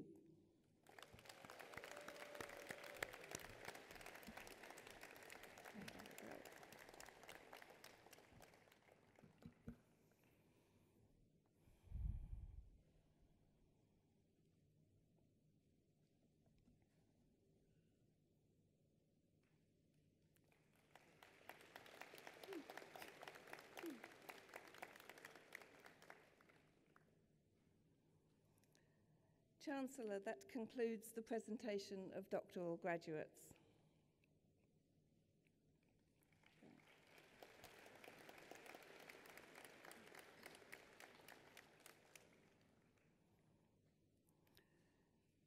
Chancellor, I present Qinglong Han, CQUniversity's first professor to be awarded the title of Laureate Professor. Professor Qinglong Han is a leading international researcher in the fields of control theory and control engineering. He has been an Associate Dean, Research and Innovation at the university since 2007 and is the founding director of the Centre for Intelligent and Network Systems, which he established in 2008. Professor Han has been internationally recognized for his expertise and achievements, receiving a number of awards, as well as guest and invited professor positions in both China and France. In February 2010, he was appointed as the Zhangjiang Scholar Chair Professor, that's the Yangtze River Scholar Chair Professor, by Chinese Ministry of Education in recognition of his outstanding contributions to control theory and control engineering. He has been awarded a total of 23 grants since 1991 and has served as an expert of international standing to assess grant applications for the governments of Australia, China, Israel, and Romania.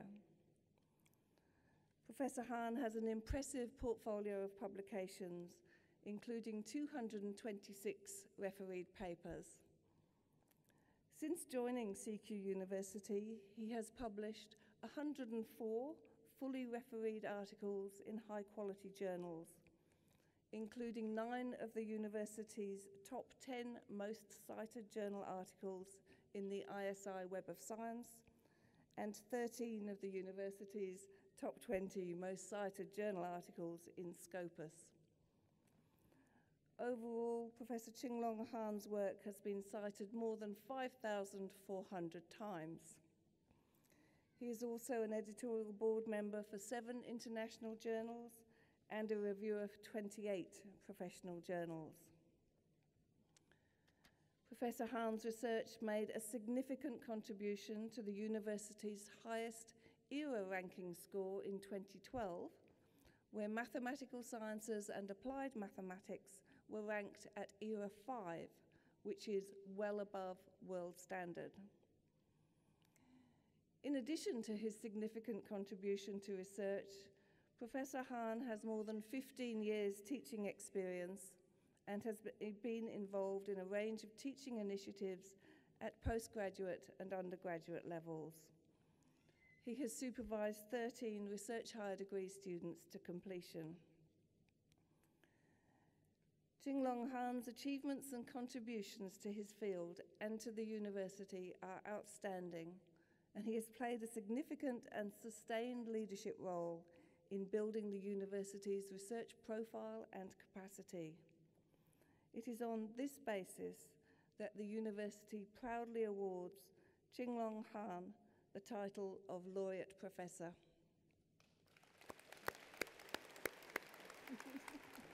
Thank you very much.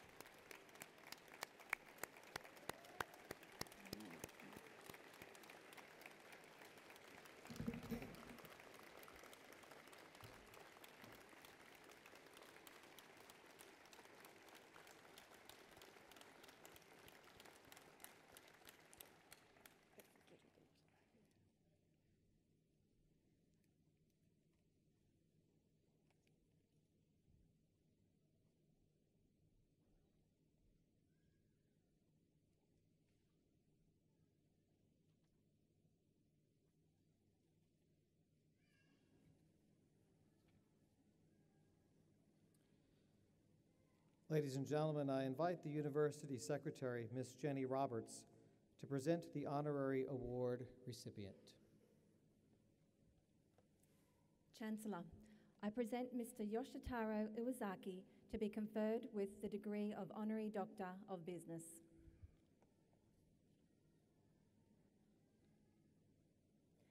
Yoshitaro Iwazaki has made a distinguished contribution to business in Japan and Australia, advocating strongly for the benefits of regionalism and proving that location of a major business in a regional area is no bar to its success and can offer advantages over the major cities. He understands the importance of providing regional study and work opportunities to retain local talent and ensure local stability and prosperity. To this end, he has energetically given lectures and conducted panel discussions to encourage decentralisation and has actively worked to foster and enhance growth and development of local and regional areas. Yoshitaro Iwazaki also provides significant business leadership by encouraging and assisting young people to follow in his footsteps through public lectures and the provision of monetary support. He has also been instrumental in establishing and funding a private school in Japan where lectures on political and economic management designed specifically for regional students can be accessed at no cost using satellite TV and online technology. Yoshitaro Iwazaki continues his family's tradition of philanthropic activities which support the education of young people. He has strongly supported the work of the Iwazaki Foundation, which under his direction and influence has introduced a bursary that enables students from disadvantaged backgrounds and those with a disability to undertake university studies. He has also worked to promote stronger linkages between Australia and Japan through the funding of bursaries and awards which provide a language immersion experience in Japan, and also the purchase of study materials for Queensland secondary school students.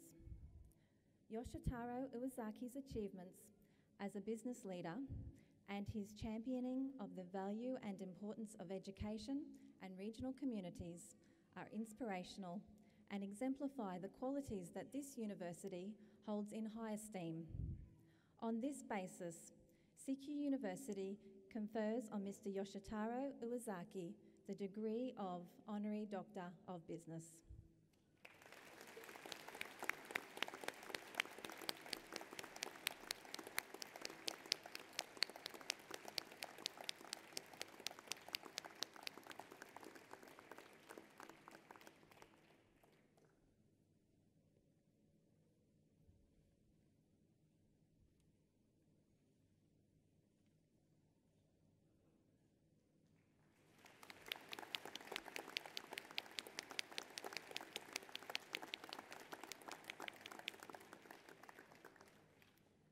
Chancellor, that concludes the presentation of honorary awards today.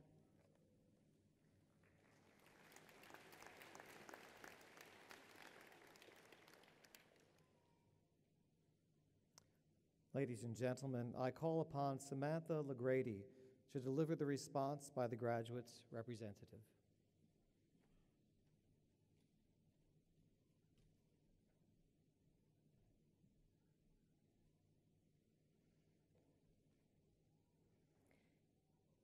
Chancellor, Vice-Chancellor, members of the University Council, our guest speaker and Doctor of the University, the Honourable Michael Kirby. Other distinguished guests, my fellow and future graduates, ladies and gentlemen, welcome to 2014 Central Queensland University Graduation Ceremony. Today we come together to celebrate the gift of education and to thank those who made it possible. My fellow graduates, I ask you these questions. Do you remember why you decided to attend university? Can you recall your first day? How did you feel? Were there any challenges that you had to face along the way? What sacrifices did you have to make? Reflecting on these questions will no doubt stir many emotions in you, perhaps provoke good and bad memories, foster thoughts, and ultimately bring about excitement. You are sitting here before me today because you all represent what it means to be a modern student. What is a modern student, you may all ask? Is it someone who dresses in the latest fashion? Does it mean that you are young and you are hip? Perhaps you have lots of Scandinavian furniture in your home that required an Allen key and an engineering degree to assemble. A modern student isn't an upper-class 17-year-old sitting in a lecture theatre, madly trying to scratch out some illegible notes, while at the same time attempting to decipher the mind of a centurion or thereabout professor. A modern student is from a vast variety of backgrounds, from wealth, public or private schooling, from low socio-economic circumstances, from any religion, creed, race or ethnicity. He or she doesn't just scribble some notes on perforated pages. They use a laptop, a desktop, a smartphone, a tablet. They have unprecedented access to an information superhighway that not only facilitates learning, but also allows them to be connected. A modern student is connected to their classmates in Fuzhou, China, Mackay, Geraldton, and Melbourne. They are connected to their lecturer in Sydney and their tutor in Rockhampton. A modern student may attend their lecture online whilst cooking dinner for their family. Perhaps they attend their tutorial after a busy day earning a living. The law program at Central Queensland University is a modern student's degree. It is one of a kind, a fully external, online, mobile, flexible program that caters for students from all walks of life. On behalf of the first law graduates here today, I would like to say thank you to the university. Thank you for paving the way and creating an innovative program that has changed the lives of those sitting here today. Today, we, the modern student, have not just been afforded the opportunity to learn, but have seized it. Through lectures and tutorials, both online and on campus, Collaborate sessions, Blackboard, Moodle, Skype, Facebook, and many other innovative techniques, we have been equipped with the skills and the knowledge to go forth from here and make a real difference. The greatest gift a student can receive is the love and support of their family and friends. I am sure every graduate sitting here today shares this sentiment. I want you all to think of those who helped you to get where you are today. Think about the many sacrifices made by your family and friends because they believed in you. Hang on a minute, you might think. I made sacrifices too. I had to read my text whilst everyone else watched TV. I went without sleep so I could finish my assignment or prepare for my exam. I stayed at home whilst others went out on the town. I had to miss the state of origin because my online lecturer was from Victoria. Know that the gift of education is a lifelong journey, full of sacrifices from all parties.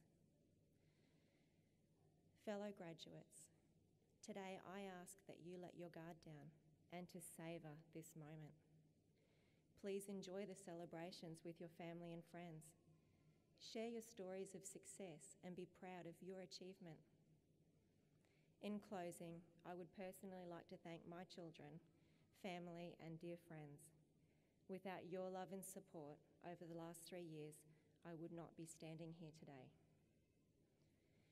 Your degree may only have your name printed on it.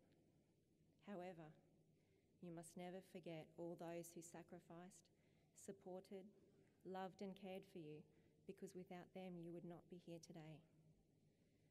Congratulations, graduates of 2014. We made it. Thank you.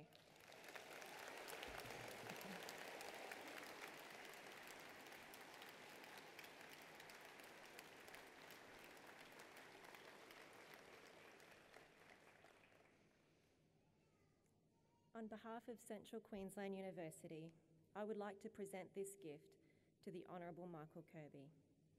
Thank you for being our guest speaker today.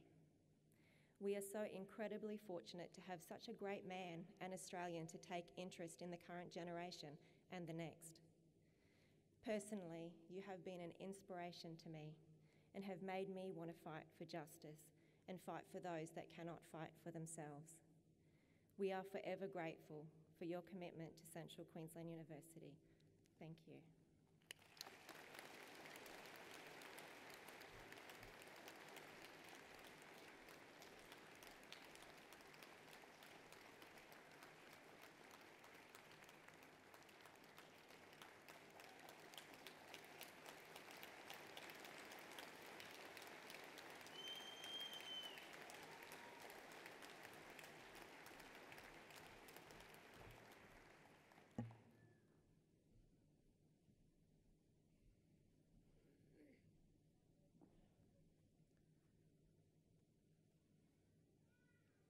I call upon Nairi Humphris, CQUniversity's first graduating Iwasaki bursary recipient, to present a gift of thanks.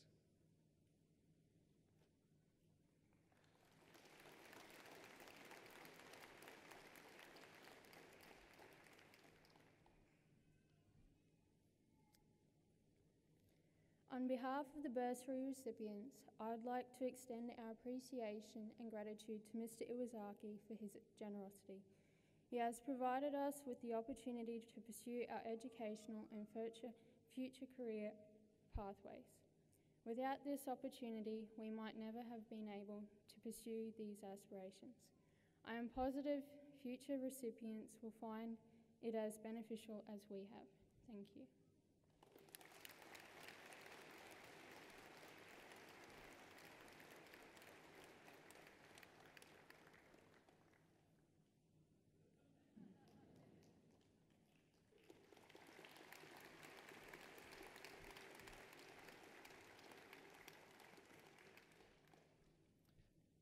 Mr. Chancellor, before you deliver your charge to graduates, I call upon the Vice Chancellor and President to make a special presentation.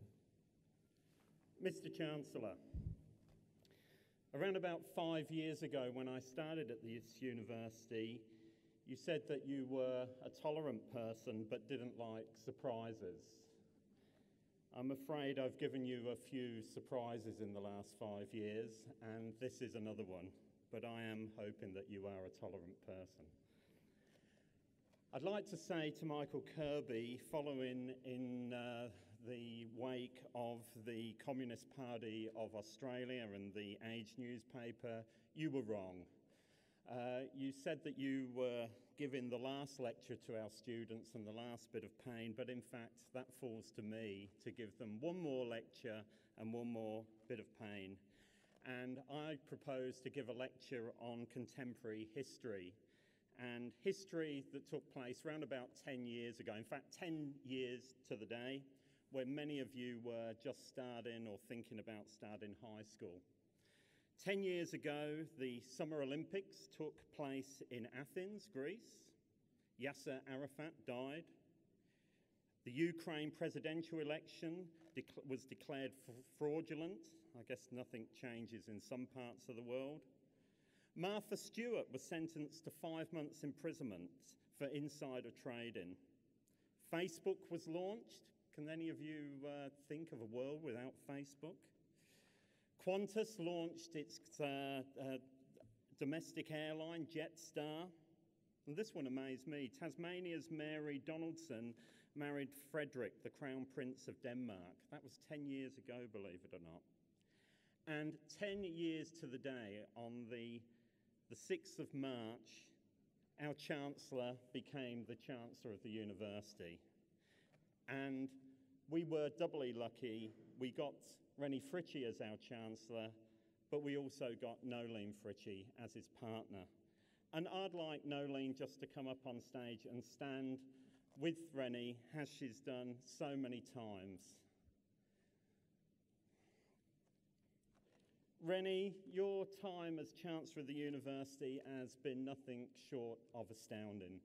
And we've heard much about the law degree today, but there are other firsts today. Most importantly, we see our first paramedic students graduating. And for people getting to my age and weight, it is incredibly important we turn out as many paramedics as we can.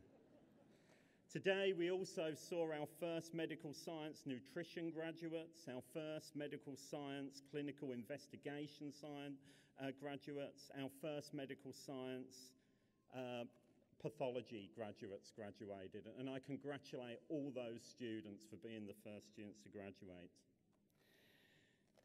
Since you have become Chancellor, there have been massive changes in the university. When you started as Chancellor, we had 9 Australian campuses. Now, in the development of merging with the TAFE Institute and our community university model, by the end of the year, we will have 27 campuses servicing the whole of Australia. When you began as Chancellor, we had 10,000 Australian students. We now have 13,000 Australian students. When you started as Chancellor, we had about 1,500 distance students. Today, we have over 4,000. When you started as Chancellor, the revenue of the university was around about 200,000. Today, the turnover of the university is just about $333 million. The total asset value of the university has increased by about $100 million. In your tenure as Chancellor, literally tens of thousands of students have graduated, and you have never let any of us lose sight of the kind of university we are. The university with the highest proportion of students from low socioeconomic backgrounds, the highest proportion of students who are the first in their families to go to university, double the national average of Aboriginal students. This is the kind of university you have led and encouraged. And everybody should know that the Chancellor gives his time freely. People often ask me, what's the difference between the Chancellor and the Vice-Chancellor? And the answer is simple: I get paid and he puts in more hours. Rennie puts in time. Being a university which is spaced out right across the continent just puts incredible time, and so does Nolene. And they've both been ambassadors all across Australia and really all across the world. They've been a great moral compass for the university and have just contributed incredibly to the integrity of this university. Rennie has been a leader within the university and has been a mentor to many of the management of the university. Rennie, on behalf of the university and Nolene, we thank you for 10 years of incredible service to the university. And I call upon Jenny Roberts, the University Secretary, to give you a small token of our appreciation.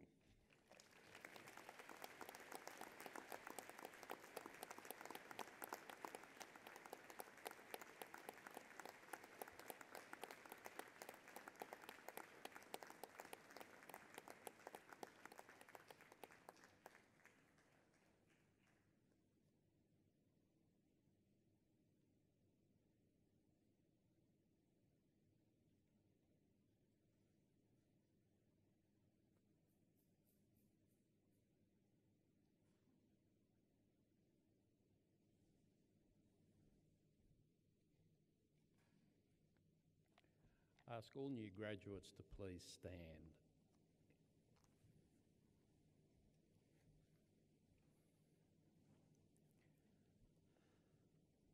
I charge you as graduates of CQUniversity Australia to maintain a commitment to lifelong learning, to strive for truth, integrity and compassion, to contribute to your chosen profession, and by the application of your abilities to support and nurture the communities of which you are a part.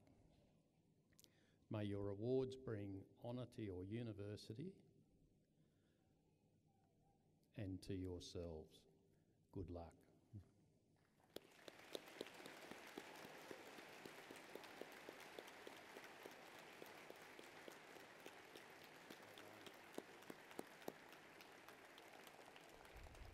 And just before you sit down, I'd like to ask you to turn around and face all your relatives, supporters, friends and benefactors and give them a big clap, please.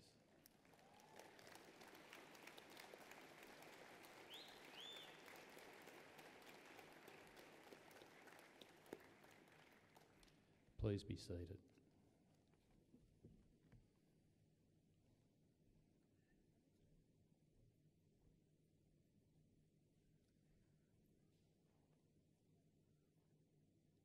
Ladies and gentlemen, that concludes the ceremony. On behalf of the Chancellor and members of the University Council and staff of CQUniversity Australia, I would like to thank you for attending and invite you to please join us for some refreshments in the marquee. I ask that you please stand now while the official party retires. Thank you.